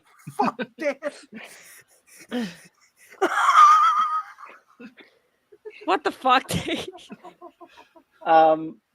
Oh, Squire, I'd love to have you elaborate on that. Laserhawk was a good insert character for learning about the Masks and Mayhem world. Oh, wait, no. I was thinking Mutants and Masterminds rules. I don't know why my brain completely misinterpreted that. I mean, I feel like, from the very beginning, that's something that Brock Balea was always kind of meant to be. Just being the out-of-towner. It makes sense that Brock would be the one to go like, what, you guys don't know who the Harlem Globetrotters are? To go off that example from way fucking earlier. This is the most I've heard about the Harlem Globetrotters since the fucking 90s. Right? You weren't watching enough Scooby-Doo, apparently. That was in the 90s. I watched it in the 90s. That had Hold to be the on, early let 2000s. me Google this. Harlem But no, spinning off that, legitimately, Chapter 71, the world building. No. I mean, a lot of that was on purpose because I knew that we were going to be Oh, taking a lot of things that likely, like a lot of them probably won't come to fruition for a while. That was 1972. Oh. Dan, looking up the What year did Globetrotters. Scooby-Doo beat Batman? Probably also 72. That was like that same run of cartoons. Oh, I never realized that they were old cartoons that they were just playing in modern times. I mean, Scooby-Doo has met Batman several times. We have Yeah. I think immediately gotten horrifically off track. That's the The problem. first Okay. time is 1972 as well. All right, hey, fuck me, I don't know. So Archie doesn't know how time works and doesn't understand reruns. Ha! I'm good at math. I'm bad at time. That's why my self insert's a time traveler. Can't run out of it. One of you got to be able to do it, even if he's fake. But yeah, this episode definitely was like very heavy on the world building, and on purposeful degree, because I was like, I knew that there was going to be a lot of opportunities to be like, this thing's happening over here, and this will involve a character that we maybe mentioned before, or maybe we want to mention for the future, or maybe I just wanted to mention. The fact Maybe that it just sounded fucking cool. the fact that Cactus Kid and the Curiously Dashing Rogue are now canon is my favorite thing in the world. I mean, I would argue, so, like, Brandon wrote up a document of different character pitches many, many moons ago. And I've kind of gone based on the assumption, unless something drastically in the pitch goes against something we've established, I assume, like, oh yeah, we'll work that in eventually. That is canon in my mind already. Mm-hmm. But the fact that these two characters have now, like, they've been mentioned, they're here, there's no takesies backsies. They're here to fucking stay. The cactus guy and the dude who just fucking dies a lot. I cannot wait I cannot wait to get to that stream sometime in season 8. Yeah, I think we talked about, like, I don't think I clarified this. Oh my part god. Top tier candidates for the fucking mediocre team. Them and Sticky Steve. Let's run it. Let's fucking run it. No, those two are too far above to be on the mediocre team, which is my idea of a team made of very low power heroes. The mediocre team plus. They won the name of the game of Chinese checkers. So anyway, the future seasons of the show previous seasons have been like very long, elongated and stuff. They've been, the first one was 40 episodes, second one was 31 episodes. Future seasons, I'm imagining closer to the 18 episode mark, so that we can theoretically cover that season within a year. We're becoming like modern TV. Yeah. I gotta make sure I leave some room for filler though. We also went through a writer's strike, but it was actually just RC whacking us all with a broom. Yeah, I still have the As the writer striking you. And it's the funniest thing I'll say tonight. Good night, everyone. All right. I will say, I did have to ask RC. I was like, did the writers and actor strike happen in universe? Because I made that accidentally made a backstory for a character that would really be affected by that. Yes, it did happen in our universe, only it was caused by the complete failure to protect against aliens. Like Man of Steel made a lot of construction jobs. It did. All right. Dan, any thoughts before we jump into the next part? I'm fucking ready because I love this episode. Let's go. This was a good one. Time-wise, right now, it's probably about like 11 o'clock. So when you get out, some people said they were texting different people. It sounds like the group is dispersing for the night. Yeah, I sent a message out to Ulibrin and Yardamo just to be at the ready if we need them. Okay, this is a genuine question. Where's Bethany? Did Bethany come with us to this base? I think, yeah, she was in the car. Yeah, I was gonna say, I guess she did. Should we... I can make bed. Should we all just sleep here? Yeah, we're gonna need the rest. It'd be really cramped quarters. Also, you see like the couple soldiers that they have, like the couple like operatives they have, are all like poring over computers, clickety-clacking away and working on stuff. Okay, I was like, we should probably head out. I look around and I ask Kevin, I said, do you need me to make beds for these guys to catch a couple hours of shut-eye? We had some cots, but honestly, if you have a moment, I'm sure they'd appreciate it. I find a random back room. I just make a couple beds for them to crash in. Beatrice, I assume you also need sleep? I typically do enter a meditative trance to replenish my energy. Do you need a bed for that? It is not required, but it does sound comfortable. Okay, I can make a bed. Would you like to stay here with the leaders, or would you like to come with us? We're gonna go and regroup at Laserhawk's base of operations. I would prefer to stay with you, though, as I've mentioned, I will not be able to join in the combat. Yes, in a fictional alien world that I'm familiar with, they have a similar non-interference rule. Do I have work tomorrow? Do I need to call out of, my actual job?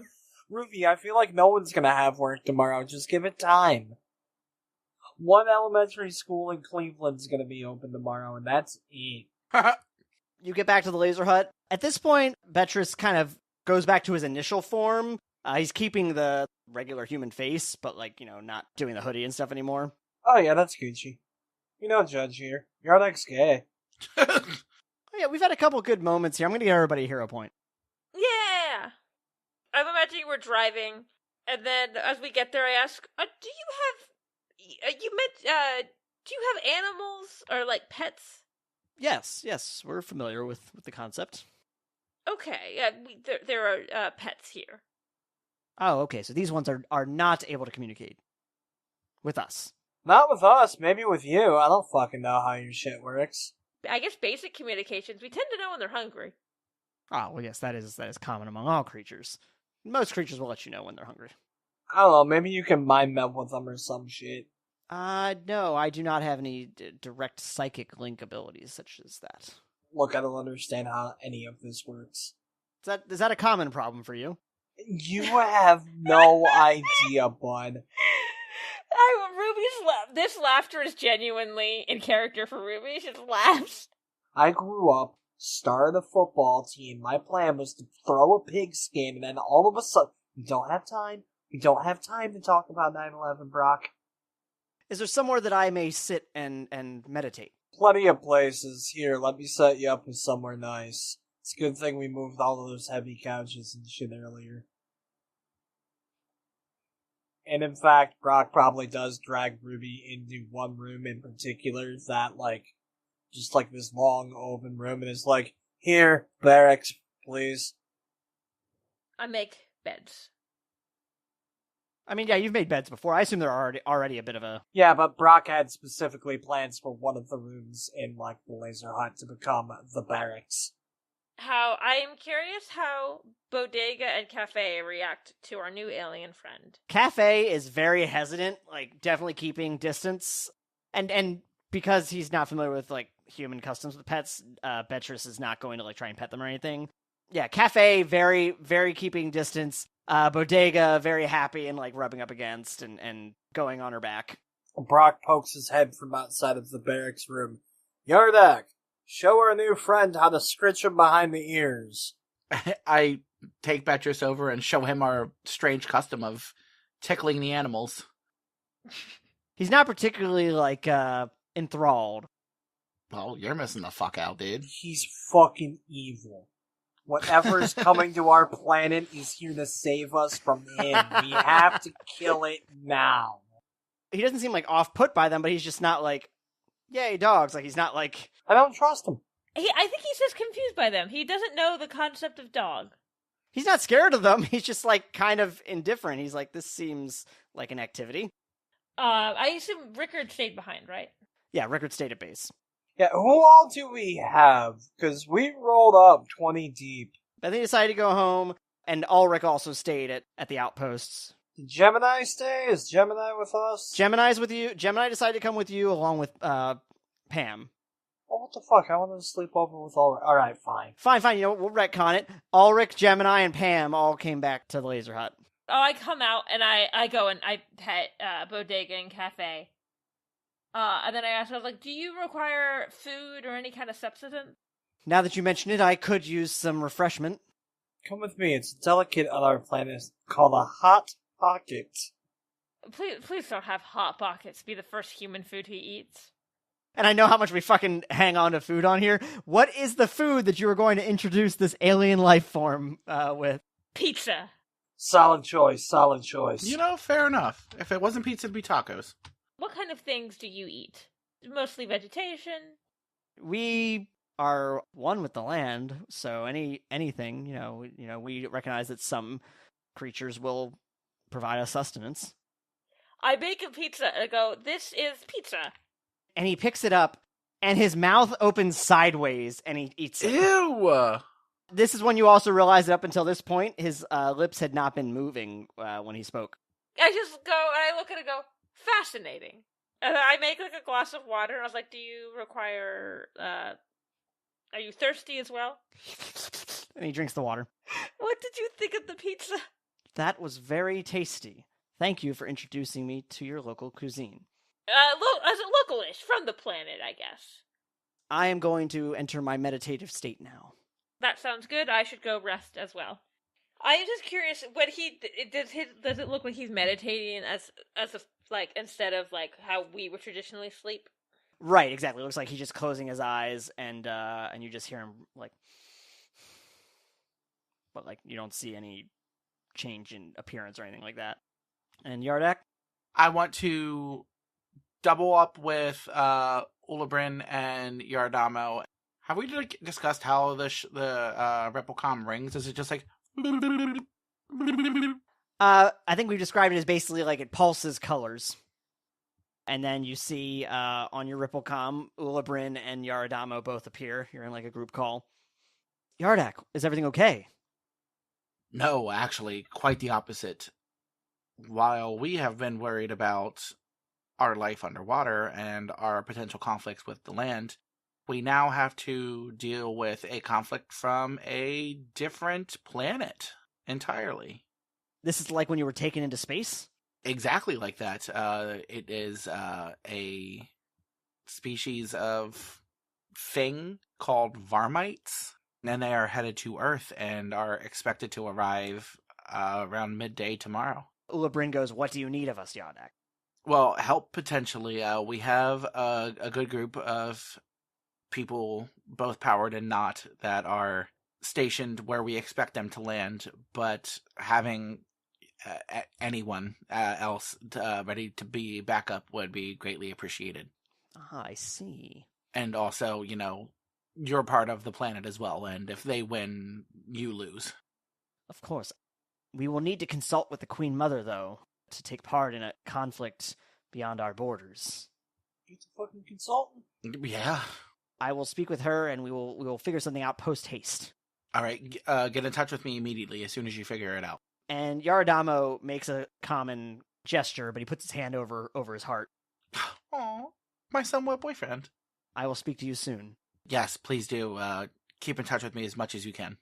All right, so you've called them. Brock, what did you have going on? Well, yeah, Brock's gonna get as close to a full night's sleep as he can. Give up around, I don't know, it's May. I'd say 4 o'clock in the morning, and climb up to the roof to watch the sunrise. When you get up there, Gemini's up there already. And Gemini is downing a pixie stick as you enter through the roof hatch. Hey, buddy. I really appreciate you mentioning last night. This is a really beautiful view of our city. Yeah, well, moments like this where I know it might be the last time to look. Try to make a point of it. Usually because I can't sleep. I just, I haven't been scared like this in a long time. If I began to list all of the bullshit and all of the times I have almost died in the past year, Gemini, just fucking Wednesday to me, man. So much I haven't done yet, I so many promises I still need to keep. Well, then you better watch your ass out there then, huh, soldier? She shakes her head and gives a little two-finger salute. Hey, and check it out.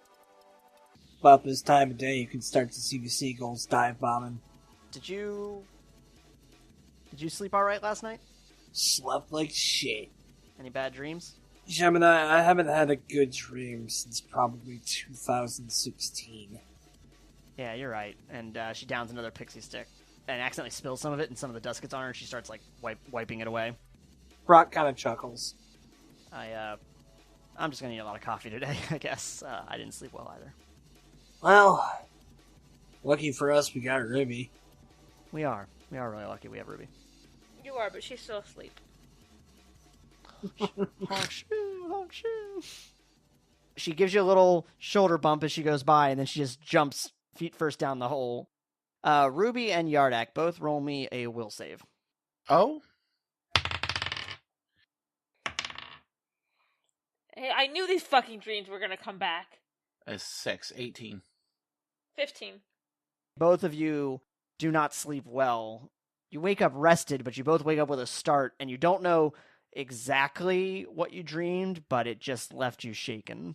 It's interesting how my therapist brought up bad dreams, and now I'm having bad dreams. Did we ever discuss the dream that we had that one night when Sama was still playing with us? It was like a hand wrapped around an ankle and was like dragging us down. Did we ever talk about that? Ruby makes herself a goddamn chai latte. She needs that goddamn caffeine.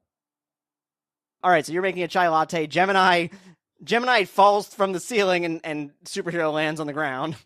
I just form a cup of coffee and hand it to her. Morning, Ruby. Brock does the same, but I imagine that my landing's not as graceful.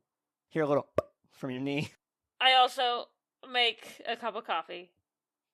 Ulrich and Pam wake up. Pam resuits up, and suddenly Beatrice pops awake, like his eyes open. His eyes? Or eyes? Like, how many eyes? Just the two human eyes. He's maintaining the human form.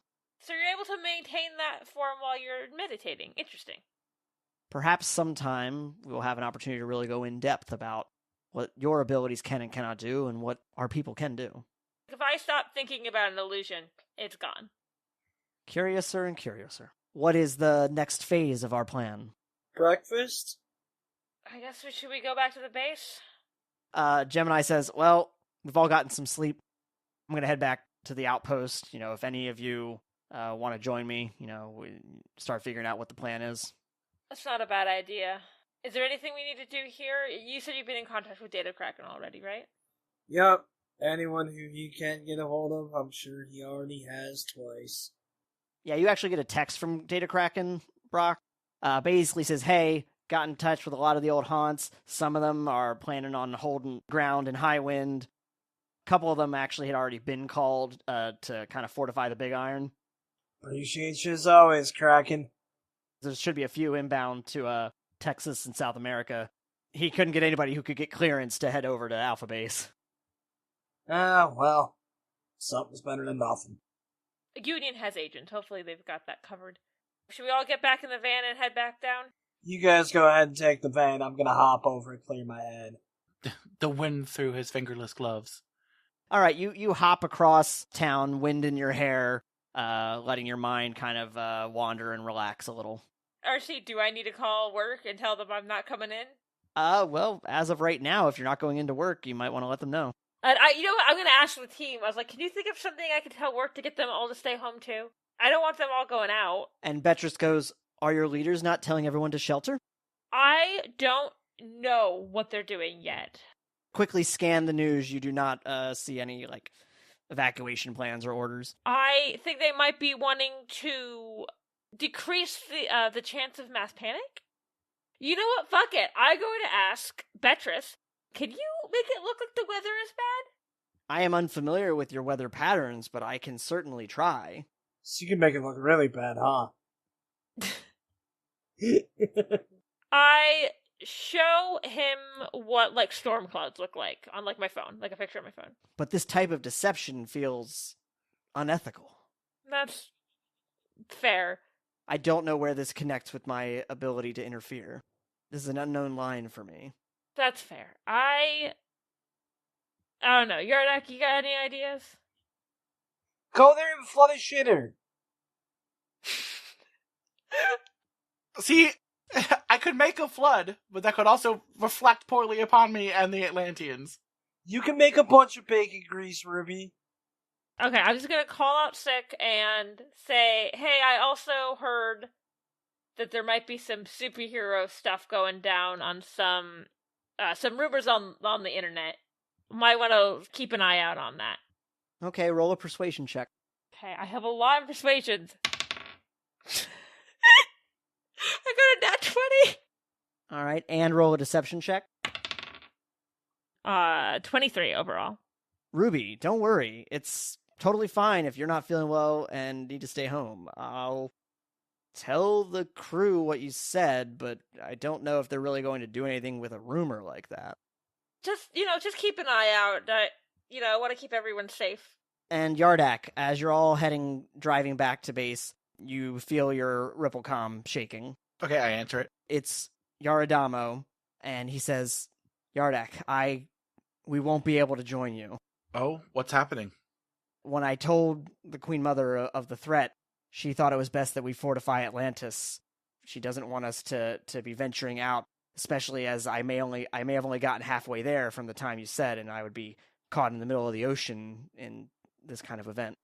While I understand that the Queen has Atlantis to think about, Atlantis is on this planet, and this planet is under attack.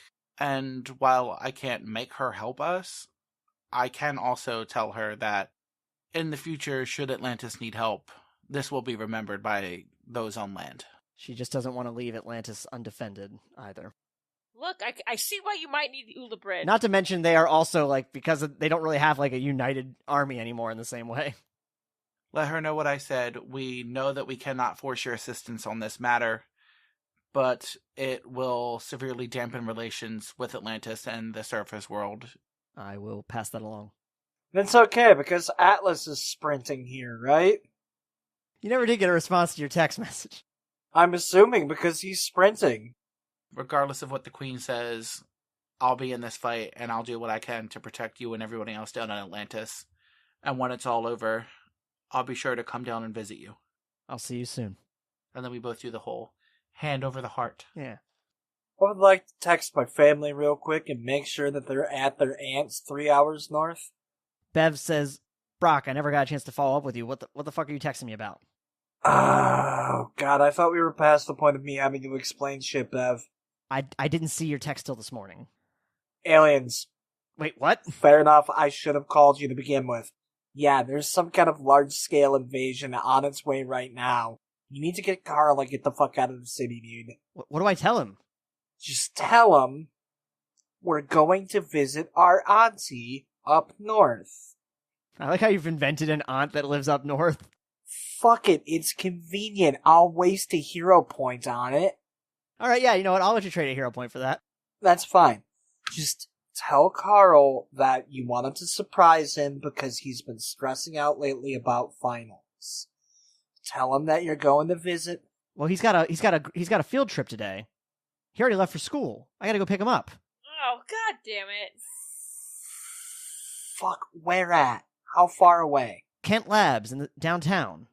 Or Centennial, I guess, technically. You know what, Bev? You keep safe.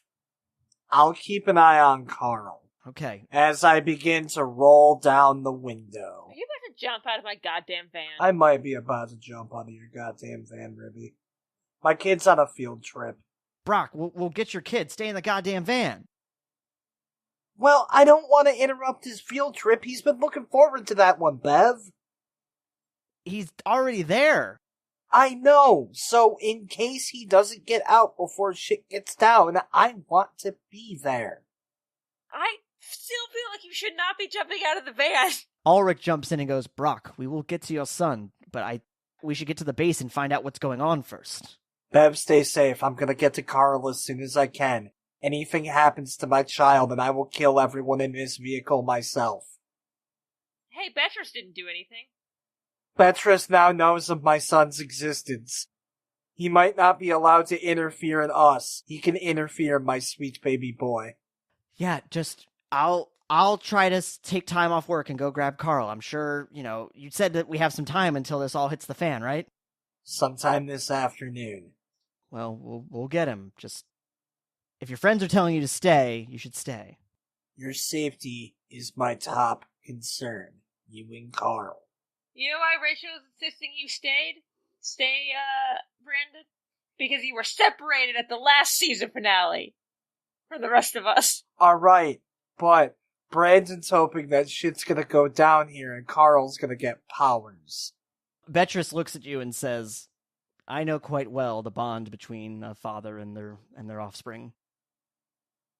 Well, I guess that much is universal. I think so. You got kids? Not anymore. Sorry to hear that. Oh? Anyways, Bev, on that cheerful note, stay safe. I gotta save the world. Actually, as you're hanging up, who the hell is that?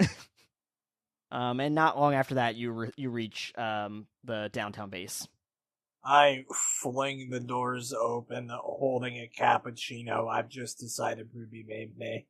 Ruby's nice. If I said please, she'd probably make me a cappuccino. Sure. Pam walks up to you and says, Brock, I've got your back, right? I know, kid. The feeling's mutual.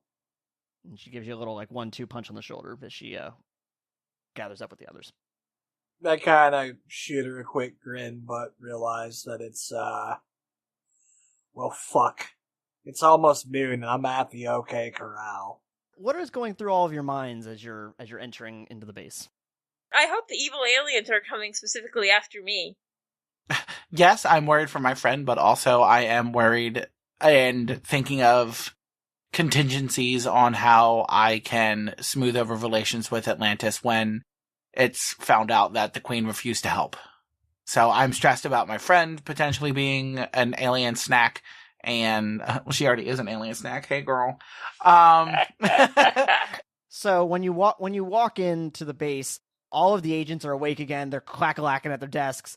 Kevin and Rickard are both at the big table, and they're kind of marking off maps and shit. Clack-a-lacking. But everybody looks to be very manic. It's understandable. Hey, guys. Impending alien doom will do that to you. And they look up. All right, now that they're getting closer, we've got more pinpoint locations. Okay, where... What time?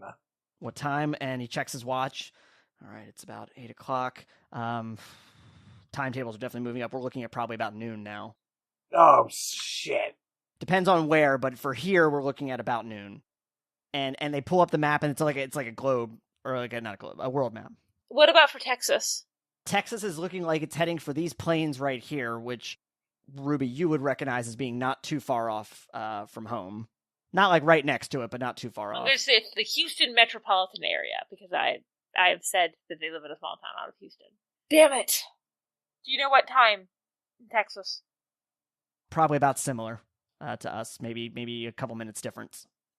You should tell your folks to go visit their aunt 3 hours up north. 3 hours up north would not get them out of Texas. Shit, depending on the Texas town, might not even get them too far out of town. No, but it get them 3 hours the fuck away from there. How do I explain to them how I know this? With the squads that we have down there, we're potentially setting up some evacuation points. We're trying to smooth things over with the UN to make sure that we don't cause a panic, but that we jostle people out of there in the couple hours we have left. Luckily it's a fairly unpopulated area. And I go, oh wait, I have an idea. I text my sister, I was like, hey, you know how I was seeing that guy you found out was a Union agent? Yeah? Apparently there's something coming to the Houston area. I think they're setting up evac zones soon. You, the kids, mom, dad, I think you should try and evac. Oh, okay. What? Okay, thanks. No problem. Sorry, I can't say more. He can't say more, so. Okay, thanks for the heads up, Ruby. Of course. Just keep me up to date on what you guys are. Yeah, I'll get in the truck and we'll head right out.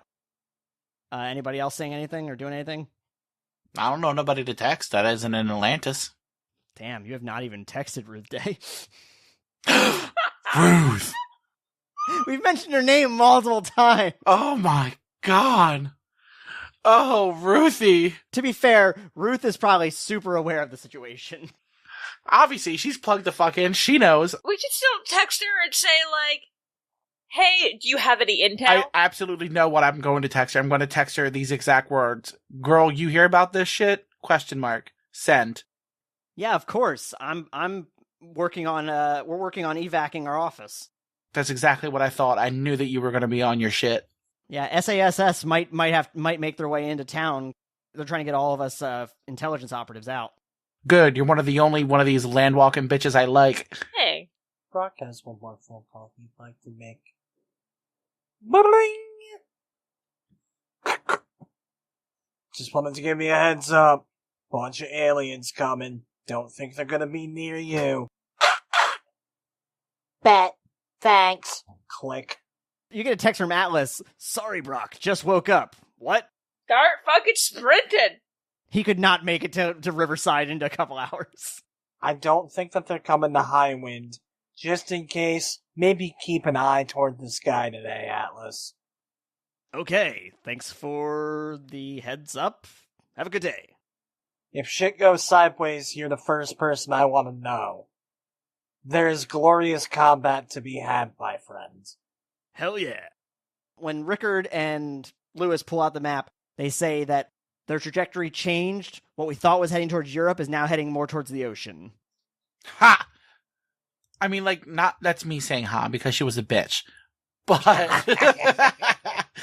that is not Yardak saying ha. Wait, what's heading towards the ocean? The alien ship. Do we know where in the ocean it's headed towards? I mean, I still don't know exactly where Atlantis is, right? They point out a spot on the map which Yardak would recognize as being not terribly far. Yardak, should your friends be worried there? Well, they know what's coming, at least. Okay, so yeah, they're a couple hours out. The other ones, like Alpha Base was right on the money. Texas, they clarified. South America was also right on the money. Rickard's voice shakes a bit as he says that. Fun. And what time is it? Right now it's about 9 o'clock. We're preparing to work with Riverside Police Department to work on evac zones. We've narrowed it down to 2 specific spots it looks like they're heading towards in Riverside, but we want to clear the surrounding areas. Yeah, I should probably help with the evac. I don't want to just sit around here anxious for 3 hours, That's fair. Well, we could use the help, Brock. What do you need me to do? Start calmly, collectively. We need to get people evacing, and we need to get these 2 areas fortified. I can help with the evac. Hang on. Can I still do it? Attention! Attention, citizens! Alright, I got this.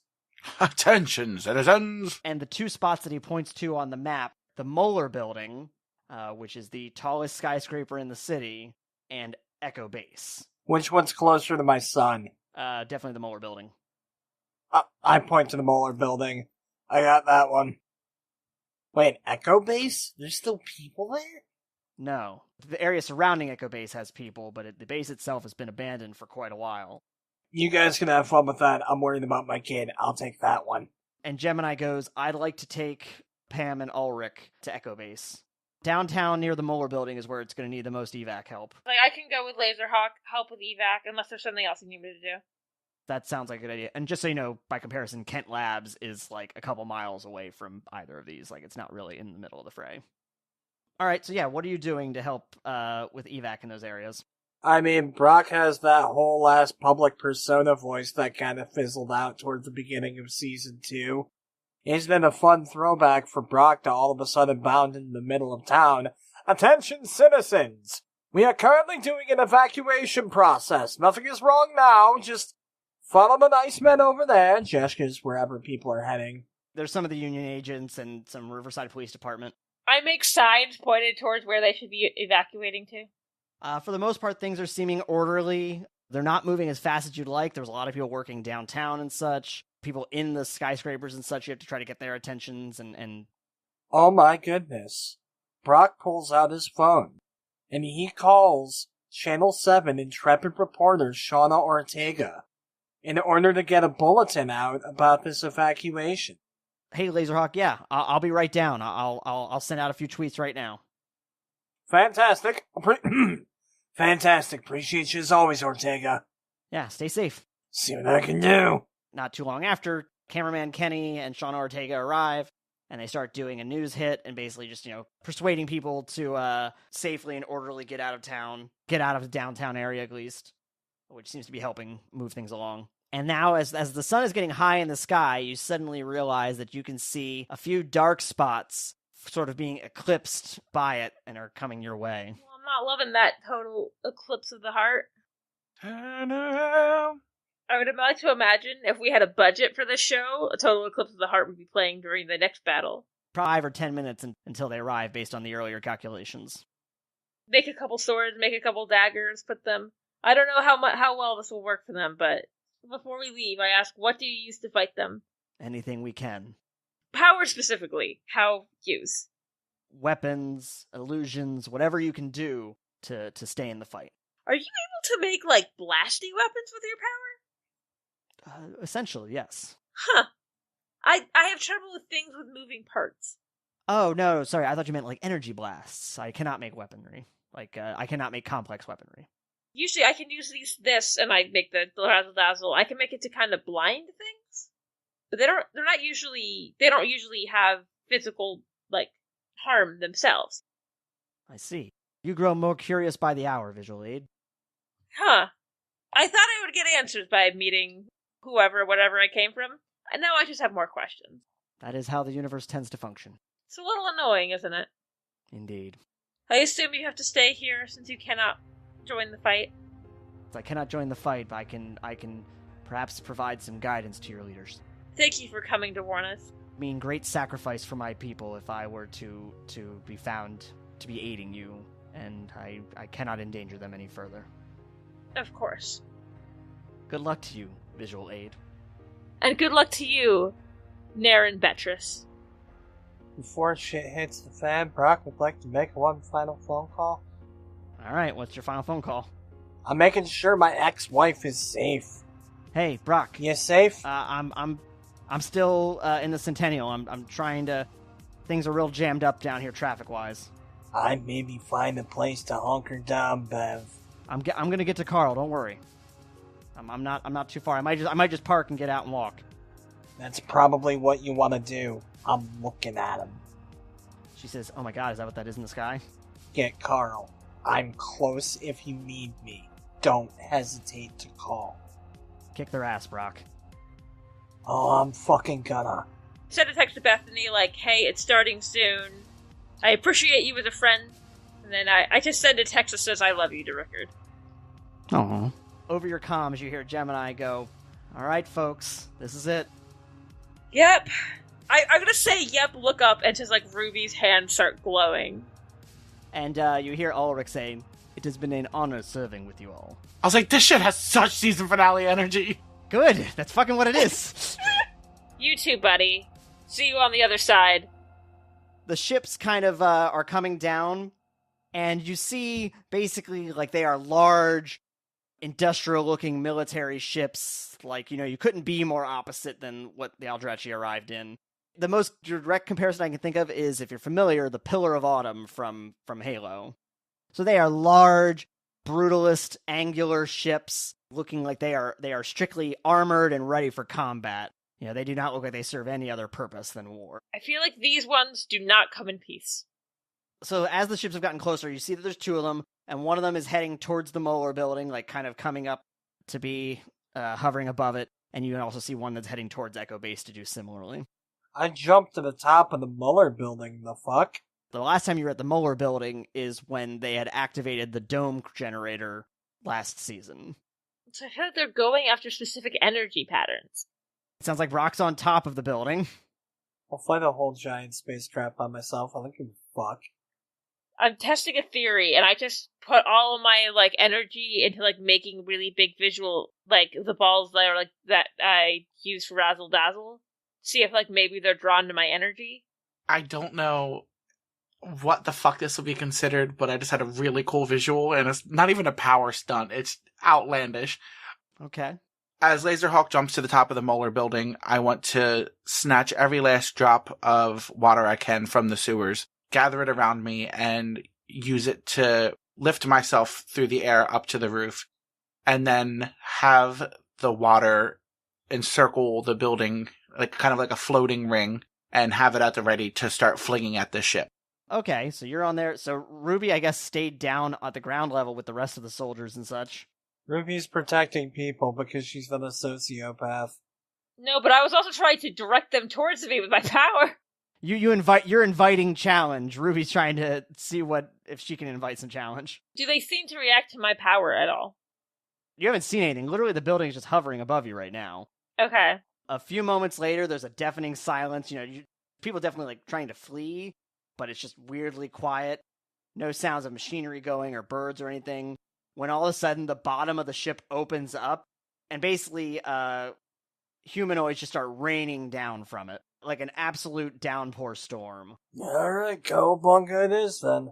Do they look like they are attracted to my power at all? Like a large contingent running down the side of the building, towards the bottom and towards you. When you see them, they're much like Beatrice described, that they are gray of skin, fully armored, linebacker-looking muscle structure. A bunch of them are holding ray weapons. You do see a few of them have a sort of glowing kind of tasering stick. And you also see alongside a few of them, they are bringing some attack dog-looking creatures. Something like a mix between a Doberman and a warthog. I'm picturing the ones that are from the Predator series. I can say, should I ready a sword or I ready Razzle Dazzle? Okay? I mean, I thought you already had some swords and such ready. Yeah, no, I imagine that now I have it out though. I'm unsheathing it. Okay. But my hands are still kind of glowing. Everyone gets a moment of what they're preparing to do. I mean, I know it sounds like Yardak has already prepared some water to try to start flinging folks. I started blast. All right, so you're just solar shotgunning it left and right? Yup. I'm going to turn to my side and say, Laserhawk, work with me for a moment. And I want to gather a huge, like a giant sphere of water, and I want him to taser it, and I want to send it up into the hole and try to splatter zap some bitches. I guess you can roll this as a team attack then, the two of you. So it's a taser fist I'm doing? No, I'd say solar shotgun. In that case, it's a 30. 23. And what is the DC on your water normally, Yardak? 24. The water ball hits along and electrifies, radiating along the hull on the outside. You do see that, some of these guys, when they are all hit with it, do basically look like they went straight limp. They're just now falling out of the sky. They're not... It didn't make it up inside the hole where they were coming out of?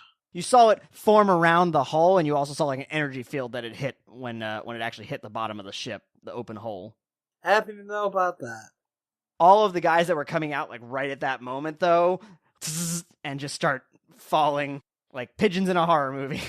Pigeons in a horror film. But yeah, some of them now have landed on the top of the building, and they're starting to surround you guys. And like I said, Ruby, a bunch of them are running down the side of the building towards you, right? You and the people on the street now. The police have kind of formed some barricades. They're trying to, set up some fortified positions. You're kind of leading the charge on the ground.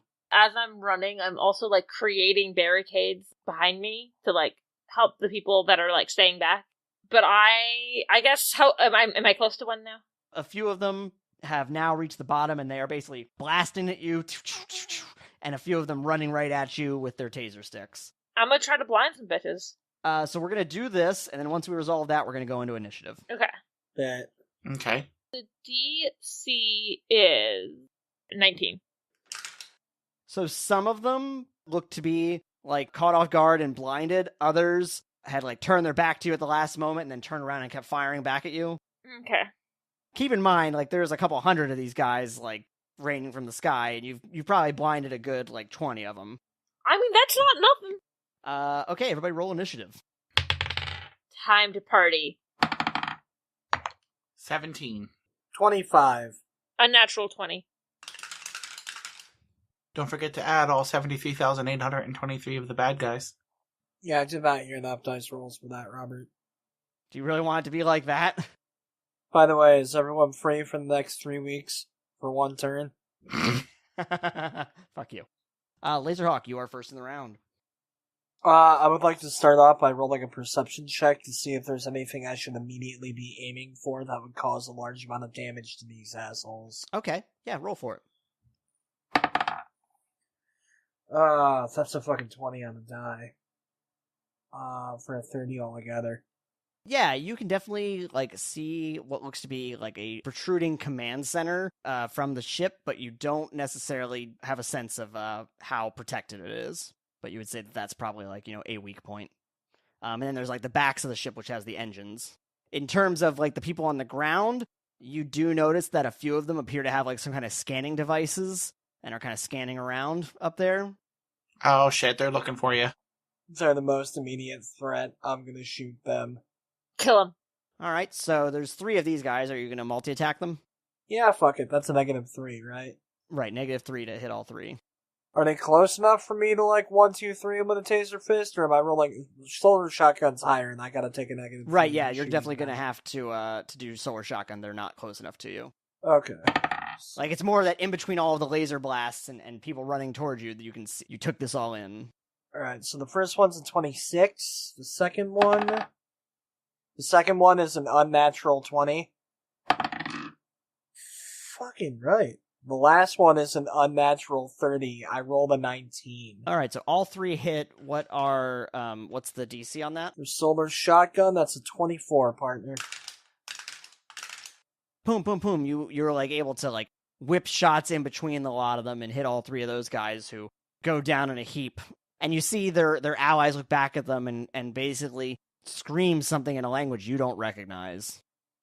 I want to bolt toward those things because I want to see if I can grab one of those devices and see if I can figure it out. I want to know what it is. Okay. So I'm going to have 2 groups going, but the next one in the round is the guys with laser guns. One of the groups up top is going to be firing at you, Laserhawk, for what you just did.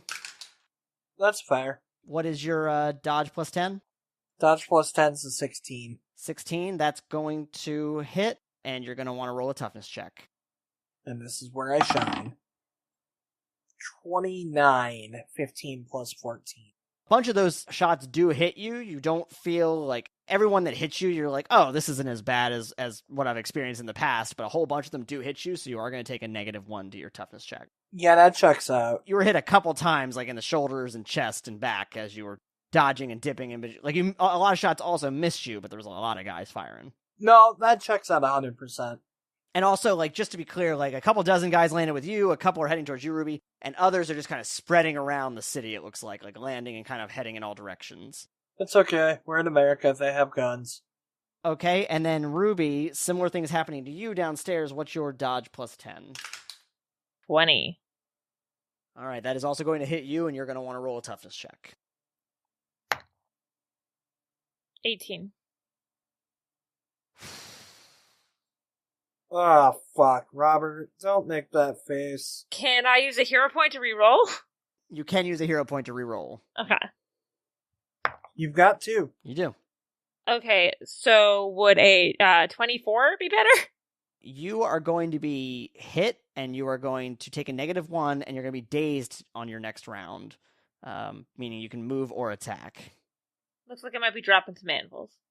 Don't have to move for that shit. Okay, and now it is your turn, actually. My turn. Okay.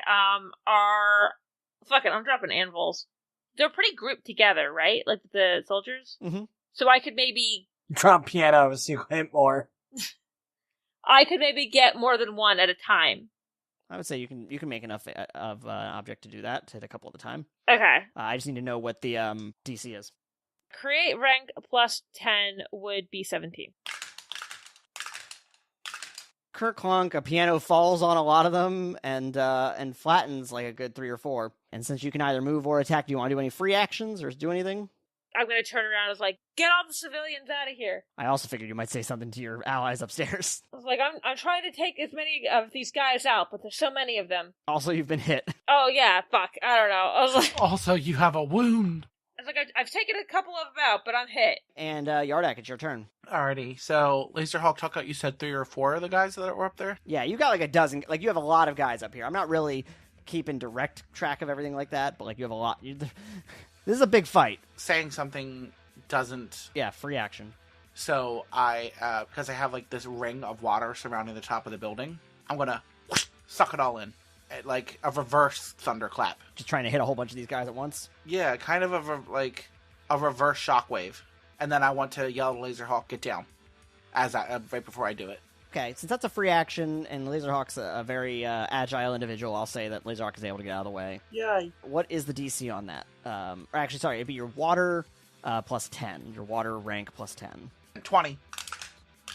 Same kind of thing like when Ruby experienced. Boom, clap. You just like clapped like 8 of them all in this big barrage together, and they go down. Hell yeah.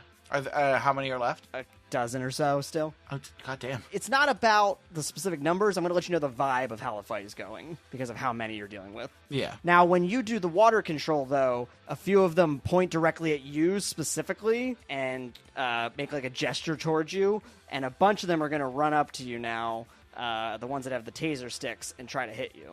So what is your parry plus 10? 18. All right, you're going to want to roll a toughness check.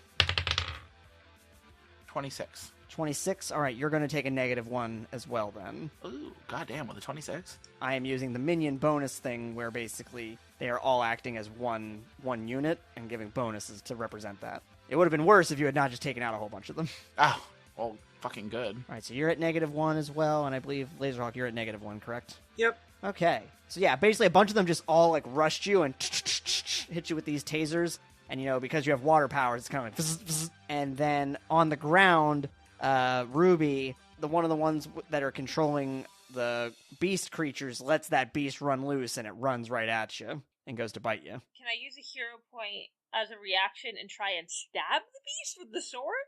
So yeah, that wouldn't really be like what you're trying to do. But you could put up a wall. Putting up a wall. Yeah, so I will say that this gets in the way of that thing getting to you. Like, it's going to have to go around the wall next turn. I was just like, what is this? Is it like a see-through wall? No, but I imagine the dog thing just being like, what? What sorcery is this? Then we are back at the top of the round with Laserhawk. You are getting a call on your phone. Hello. Brock, they're everywhere. Yeah, no shit, that's why I told you to stay safe. Where are you? We're in Kent Labs. We're bolted up, but these things, they've got some kind of weird dogs. They're combing the streets. You say you're in Kent Labs. What floor? 2nd floor. It's a 2-floor building. Be right there. Boing. Are you gonna say anything to your allies? Oh, yeah. I'm up here with Yardak, right? Yeah, and you have everybody has comms. Family needs me. Okay, Understandable. go get him. I'll say that you can boing enough to like get to Kent Labs with your turn. Okay. Can I also say that I got an idea of where exactly they are in Kent Labs, or am I going to need to call her back? Because that'd be really embarrassing. Based on her description, it sounds like she's in one of the spots that the scientists were being held last time. Again, it's not a very big building. My kid might be about to learn some shit. Alright. So that's your turn. You're going to be running away to do that. The laser gun guys see Laserhawk taking off and basically ignore him and focus their fire on you, Yardak, and also you downstairs, Ruby. Look, I'm not sorry, but I feel bad for you. Both of those are going to hit, and you're both going to want to roll toughness checks. Ugh, and I am taking a -1, right? Both of you are, yeah. 23. That's including your -1. Oh, 22. You are going to take another -1 as well as be dazed your next turn. 28 minus 1, 27. 27, you're going to take a -1. Fuck, I can't roll much higher. So now I have -2. So yeah, you both have -2 now, and Yardak is also dazed. Use a hero point to tell Robert to stop being so stinky. Hey, you don't know where he's at. And then it is Visual's turn. I have an idea, but it might be dumb and useless. If I were to, like, drop an anvil-like thing on the spacecraft, if it was big enough, could I hurt it? You do not have enough power stunting to make it an anvil of any significant size. Okay. Like, you've made a dumpster before, and that would just not really be... Because, remember these things are like aircraft carriers. I'm behind the wall now, too, right? Yes. So I can't really stab them, because they're on the other side of the wall. Correct. So I just drop more anvils on them. I just try to take out as many as I can at once. Okay. Are you dropping it on the dogs, or what are you doing? Fuck, yeah, we're dropping it on the dogs. Boom. You just took out a bunch of these creature-looking dogs, and a few of them yelp in response also and, like, flee. Yeah, run away. And your little dog, too. Then your daze is gone now for the next time, and it's Yardak's turn. So it's you up alone up here on top of the building. These guys are still raining down. Looks like they're starting to shut the blast door for that ship. Like, they're stopping the rain of incoming people. Keep in mind, they've dropped so many, and they're all spreading around town. Yeah. You said I'm at -2, which is what? You're at -2 for your damage checks, and you are dazed, meaning you can only move or attack. Like, you can only move or do a standard action. You cannot do both. Unless you use extra effort, I should say. If I use my hero point, does it just get rid of the dazed, or is it a dazed and a point? Yeah, you can use a hero point to get rid of the dazed, and then do, like, normal. I use one of my hero points to get rid of the dazed, and then I want to... Because you said there is, like, still a good dozen on the roof. Yeah. Same thing again. Bring the circle in. Another clap. Boom. You take out a whole bunch of these fucking things. Hell yeah. Like, not all of them, but a good bunch of them. The couple that are left are getting closer to you, like the ones that successfully dodged out of the way. Uh-huh. So there's still a good handful of those, but you've really made a damage, at least of the ones on the roof here. Are you doing anything else? Yes. Granted, it is kind of using my abilities, but I want to use the water and bring myself down to the ground with Ruby. Okay, I'll let that count as just a regular move then, using your water. Yeah, I was like, I figured, like, I'm like, yes, it's using my water to get me down there, but I'm just... Again, we're being a little abstract about what's going on here, so... Yeah. Yeah, a lot of the other guys now are going to use their turn to move and get closer. Some of them are rappelling down now because you've fled. Yeah, same thing. A bunch of them are regrouping now, like using this opportunity to kind of lull, with Ruby being behind a wall and you coming down to kind of regroup. And Laserhawk, it's your turn again. So my family. So you find your family. What are you doing when you get there? Remember, like, there's also these guys that are like kind of like making their way through Kent Labs and such. Like, So I imagine that my family is with a cluster. yeah. Keep it nonchalant, Brock. Follow me, citizens. I'll get you out of here. Bev immediately grabs Carl, who's like, "Holy crap, it's Laserhawk!" I wonder why we keep moving where Laserhawk is. Resist urge to wave. And they sprint to catch up with you. Meanwhile, they do have like guys like trailing them, like as they see them flee towards you. Oh, there's bad guys behind them. Oh yeah. Sorry, the cluster that they are with is bad guys. Oh, I thought there was a cluster of other people who were panicking. Alright, yeah, I'm gonna get my... I mean, there's also those two, but there's also a cluster of bad guys that were... Oh, well then, yeah, I'm gonna stand in between the people who I just told to run the fuck away and the bad guys. Okay. Can I still hit them? Yeah. Oh, well then get fucked, Yoga Hosers. How many of them are there? Like about 4 or 5. Alright, well, am I taking a -4 or a -5? If you want to hit all of them, be -5. Alright, -5. Actually, sorry, no, -4. Okay, -4. -4. So the first one's a 23. Okay. The second one misses. Okay. Third one's a 26. Fourth one is also a 26. All right, and what's the DC on that? Solar shotgun's a 24. Damn, I rolled like shit. That's what I love to hear. Pew, pew, pew. You hit 3 of them, they go down. One is still up, but he sees basically what you just did and kind of gets behind cover. Dope. Bev ran behind you. Whatever, my son gets to see me be cool. All right, and then a bunch of them are going to go after you, Yardak, back at the foot of the tower. You hear Pam come over the radio. Emergency, emergency. Can anybody hear me? Yeah, we got you, Pam. What's up? One of them got a hold of Gemini. They took her. I don't know where they basically They hit something and phased away. Like Gemini phased away, or the Gemini and the creature? Gemini and the one that grabbed him both phased away. Does your comm have any kind of GPS on it? I guess not directly. You could, I guess, technically finagle something. Probably not mid-call. Fuck. So they can phase away once they get us? Yeah, me and Ulrich are still fighting, you know. We've been fighting them off. They keep grabbing at us, but we're keeping ahead of them. We're kind of trying to lead them away, but I don't know where they took Gemini. Figure that out later. And I was like, okay. I was like, well, let them know back at Union Base. Maybe they can do something. I think we got to keep fighting these. I don't know what else to do. All right, a couple of them are going to fire at you, Yardak, and you, Visual Aid. Visual Aid, they swing wide and miss. Yardak, they're going to hit you. Roll a toughness check.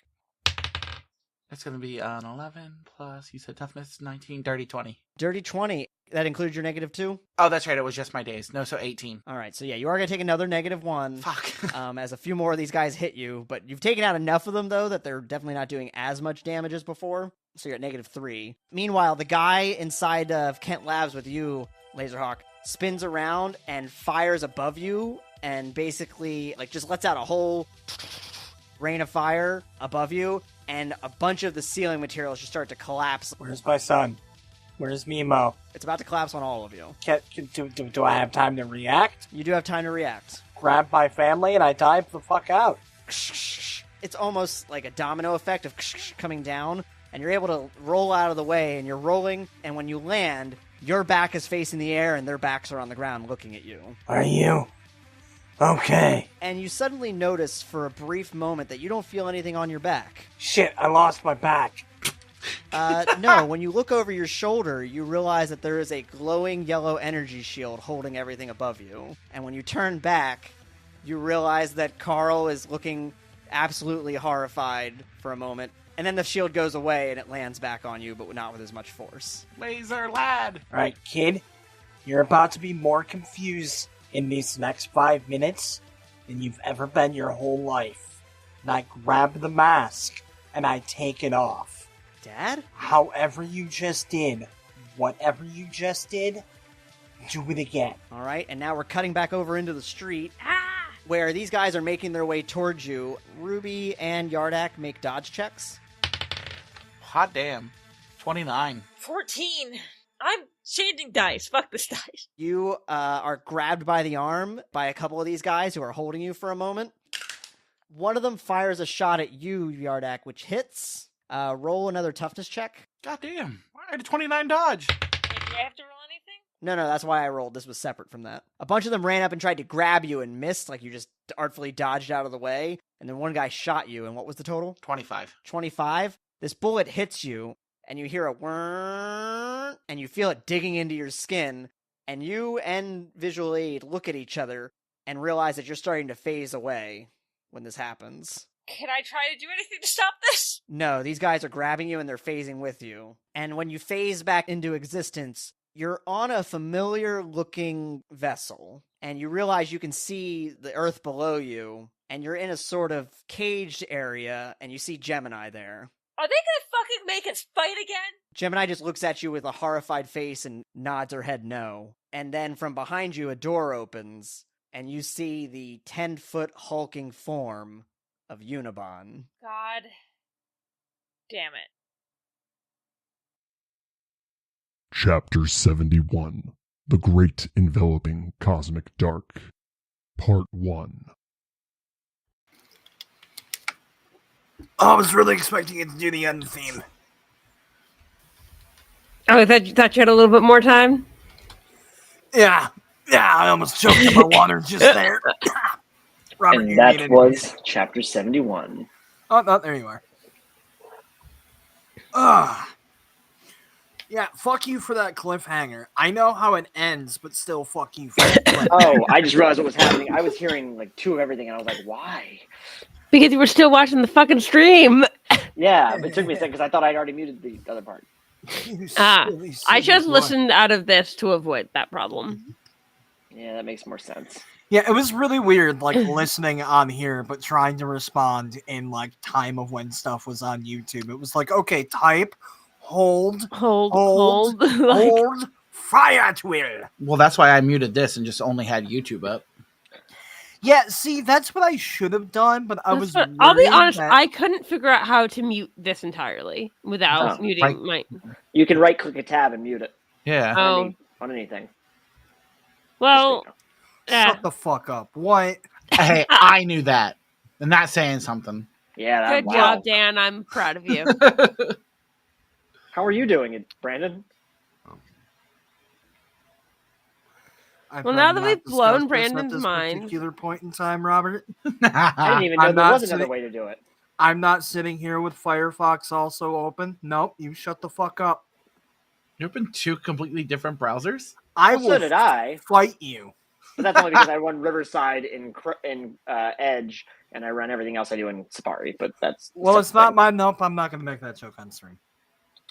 Anyway, Meanwhile, back at the plot. I'll be honest, I have some of our social medias open, logged in a different browser. So because they do not, like the ones that do not support like having multiple accounts looked up. No, that's Yeah. valid. I want to say thank you to Squire, Dan. I don't know, Daniel, if I don't know if you're still there. Not you, Dan, who's on the call. I knew. All right, Fuck just you, making sure. Dan. Yeah, anyone else? Thanks for joining us tonight. I hope it was nice to kind of get to chat along with us while we rewatch this, re-experience this. Shout outs Anyway, to the lurkers. shout out to the lurkers. Lurk Squad Unite. Anyway, I'm going to delete Lurk the Squad season Unite. premiere that we recorded, and it's never going to come out, and we're just going to end on a cliffhanger. Absolutely fuck not. you I'll guys. kill you. So like season 2 of Surface. Get I'm never Twin getting over it. Peaks, nerds. RC, are you just revealing this after we were in person so I couldn't harm you? Yeah. I'm thinking about it like Prodigy, specifically in that it was already made, and we could release it. Hey, save Star Trek Prodigy as I literally just started using this badge as a fidget toy. Fantastic. But yeah, I was really satisfied with how that whole episode went. It was Indeed. an It's really extremely good. long recording, as is already the Oh, season premiere.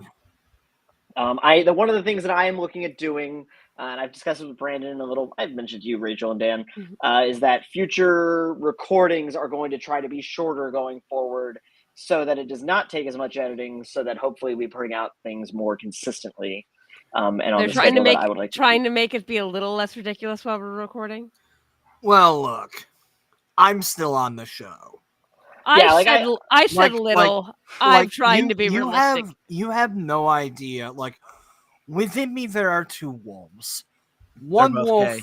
one wolf likes to have fun and be a funny wee-hoo boy and kick it with my homies. The other wolf has to edit the fucking show. And these wolves hate each other. Yeah, it is in no way. It's, I would say, Rachel, it's one of two things. Either we record the same length and we start recording once a month, or we record shorter amounts and we get back on an actual two a month cadence. That's fair. I would rather do the every other week than the once a month. I understand why we want this to happen. I'm there. I see the nonsense. Yeah. You And so live that this shit too.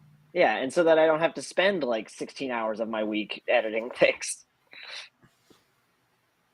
I'd like to have a weekend day, just a day off. I don't need a whole weekend even. I'm not asking for a lot. I'm the only one laughing because I edit too.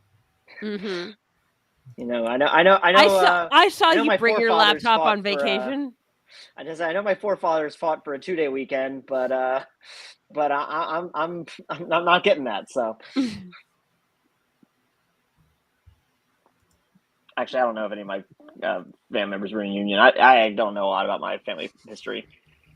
God, I hope it's something My bad. great grandfather stubbed his toe once, and that was a horrible day for America. My great whatever relatives were not even in America yet. My great grandfather didn't even have a toes. Wait, is that the same one that stubbed him, or was that his father? I'm How do you blanking think on how he many lost great the you said. toes? I don't know. I used a different. He could have multiple great whatevers. It's I also used a true. different accent. This Most is people do. really a different character. Thank you. Meanwhile, back at the plot. The number of times I would need to edit out "gotta poop alone" would be astronomical. I would say I would say as a collective, we usually probably have like one big break an episode. Brandon probably takes 2 or 3 bathroom breaks. Yeah, I have to pee like always. It's I'd say odd. a common thing, and this is common for all people who play TTRGPs. If you really gotta go and like, it'd be like, while you're in initiative, do your turn and then be like, okay, I'm gonna go to the restroom real quick. Oh, there have been so many times where it's just been like, okay, does the next like 3 minutes involve me at all? Sweet. Deuces. I Yeah. have to pee. You could have made a poop joke. You said deuces, but you didn't. The fruit was there. It just needed to be plucked. Brandon's classy. I am. Pinky's up and shit. That seems untrue. I mean, look, legitimately, Hey, I'll go a lot of places with my humor, but as a general rule of thumb, I think that poop jokes are lazy. Nah. I put effort into my stupid bullshit. A dick joke requires an inch of thought. Oh, just the one. I'm so fucking pleased with myself, everyone. I am so fucking pleased with myself. Well, I'm glad you are. Somebody's got to be. But yeah, in terms of things that are coming up in the immediate future, Bone Man falls in love.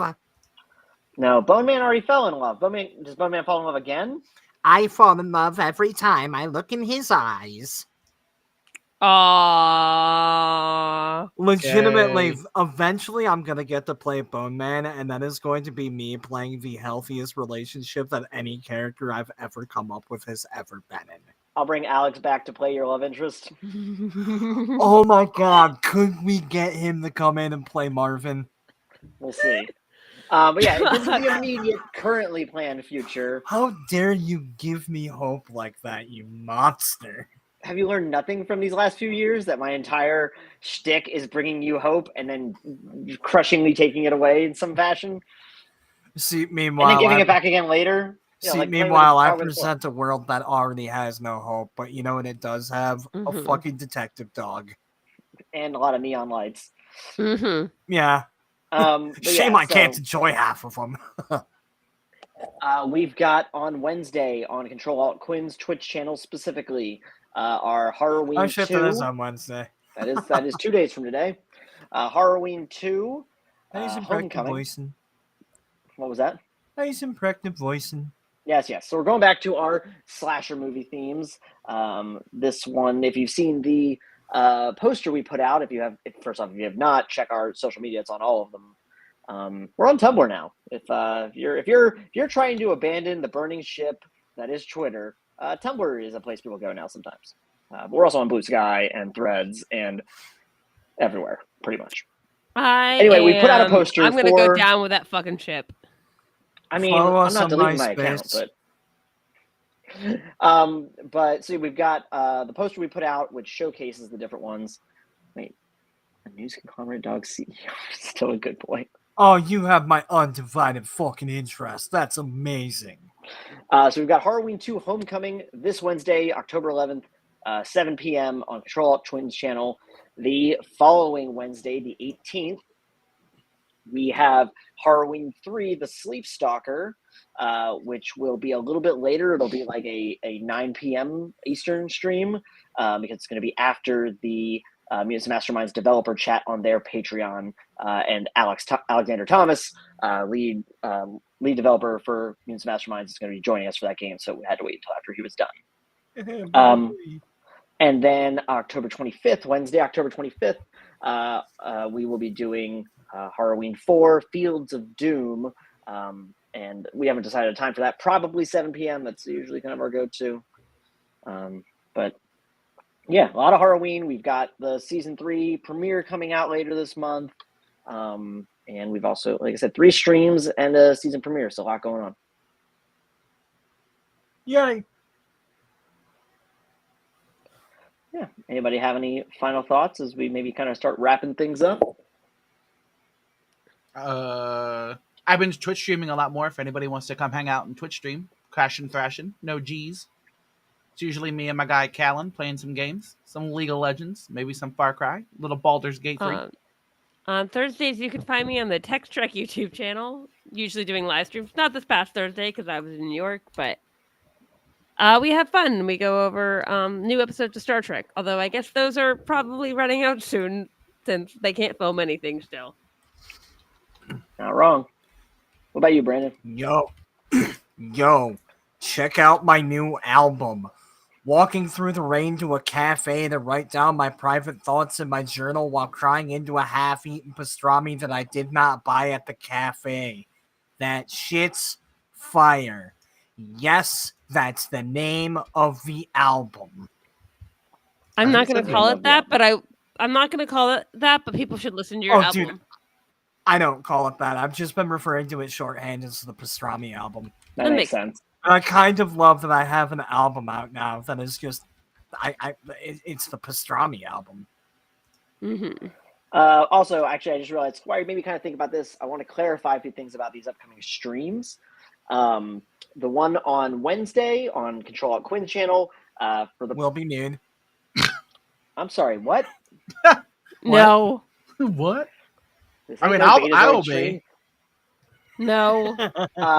So it's in terms of players, it's going to be Brandon, Control Alt Quinn, and Quinn's friend, Mother of Carp, and then the one on the 18th, Halloween 3, the Sleep Stalker, will be Rachel, Alexander Thomas, and Sama, aka Hyperact. Yeah. Oh fuck! I forgot that we got Sama for one of these. Yeah, and then Fields of Doom, Halloween 4, Fields of Doom on the 25th will be Dan, Troy Hewitt from Green Ronin, and our buddy Callan, who was lurking here earlier. I don't know if he's still here. Yeah, he do be working. Yeah. So we got kind of a rotating cast for these upcoming games. It's going to be really cool. And unlike if you did not watch last year's horror stream, it was great. This is not a direct sequel. Each one has its own unique killer. But as with last year's, they are all slasher movie themed and set in the Mayhem verse. But I'm upping the lethality this year because no player characters died last year, and I was very, very, very disappointed by that. No, Arcee was mad. He still bitches about it. all the time.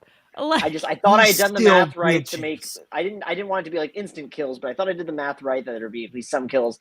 And no player characters died, and I made all of these extra player characters for people to take. Yeah, over we did. Died. We've got to transfer him to this one.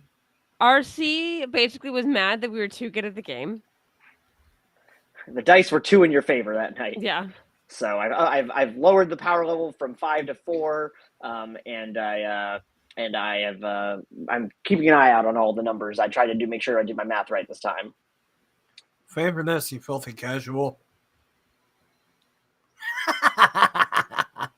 I love us. Me too. We're great. We're wonderful. Squire gets it. You can't have a slasher movie and not have a lot of blood and guts. Exactly. Then it's just See, Rachel's a scaredy cat, so I'm fine with that. You also can't have slasher movie without nudity, but the second I suggest taking off my clothes for a stream, all of a sudden, Brandon, you need to get back on your medication. That's not you. That's the Twitch terms of service. Yeah. Present me to Jeff Bezos. I shall challenge him to fisticuffs until he sees my ways. Brandon, I don't recommend that. He's jacked now. Congratulations. I fought a Bigfoot. I don't give a fuck. Well, you got me Look, there. he's a divorced man with a lot of time and a lot of money. He's got all the, I'm sure he's exercising a lot. Yeah. Congratulations. I listened to Joe Rogan podcast once. I think I could take him. He's tiny. You and every other Joe Rogan listener, right? Whoa. Don't fucking call me a Joe Rogan listener. It was a episode. Sorry, Squire. The Zuck is extremely jacked, more so than Jeff Bezos, but there was a picture of Jeff where he was looking pretty... He's in better shape than I think the lot of us. Look, Jeff Bezos is a man, and I can take him. Mark Zuckerberg is some kind of fucked up android, and I'm not willing to test whether or not it has laser. He looks vision. like Arcee and I both got sick just walking around New York.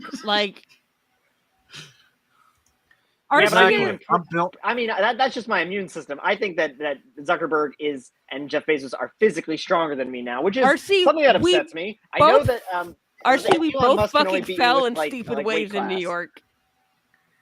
What was that? We both fucking fell in stupid ways in New York. I was drunk at a wedding. Yeah, Thank you, Squire. If it bleeds, I can kill it. I don't, but and I apparently tried to lean on a fucking hotel table, and Yeah. it said nope. Yeah, my thing's just what happens when you go to a wedding. First wedding I've seen that happen at RC. The fucking Someone slip and fall?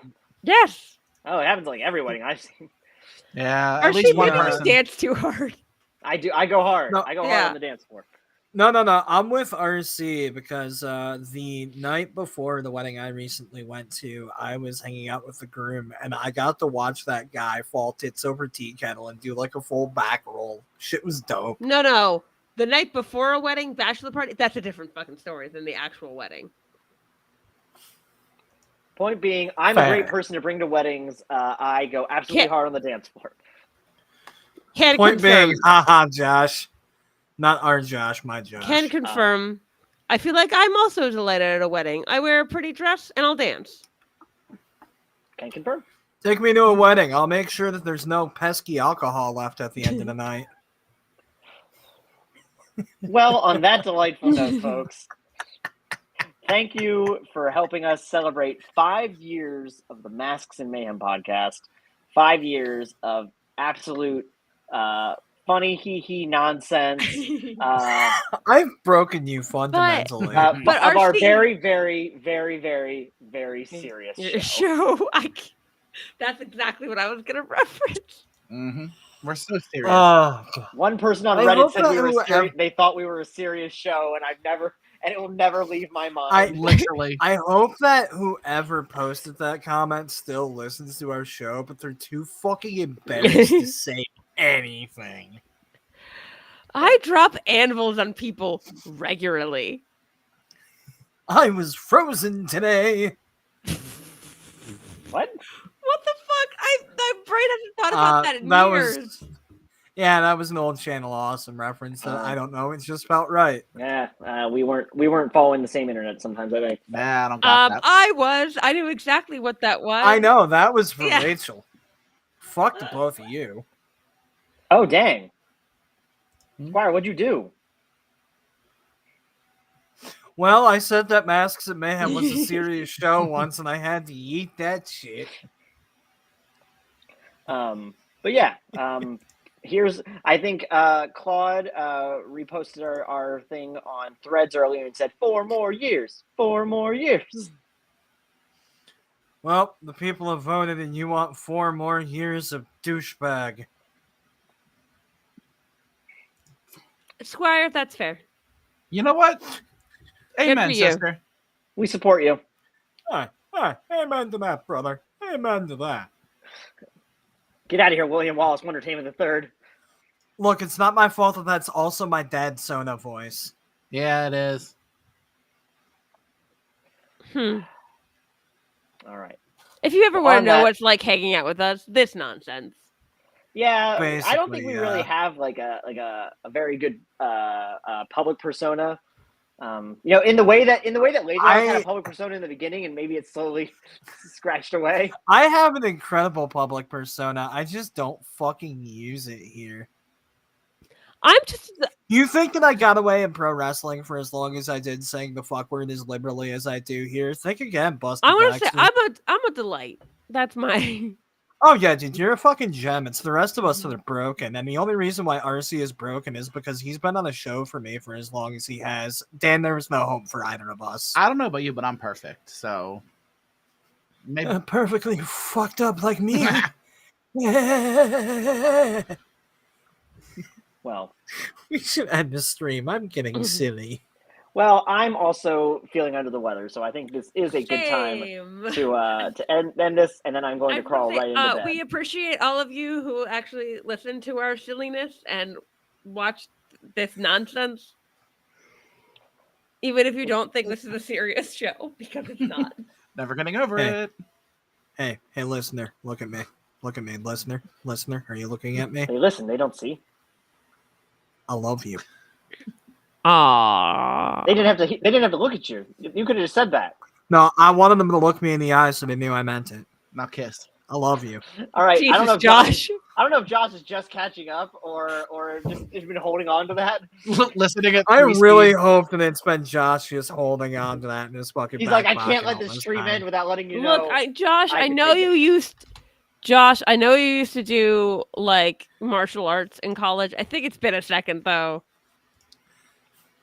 No, let them fight. Let them fight. All right, folks. Have a good night, and we will see you soon. Hasta la night. bye-bye, everybody. Bye. Later.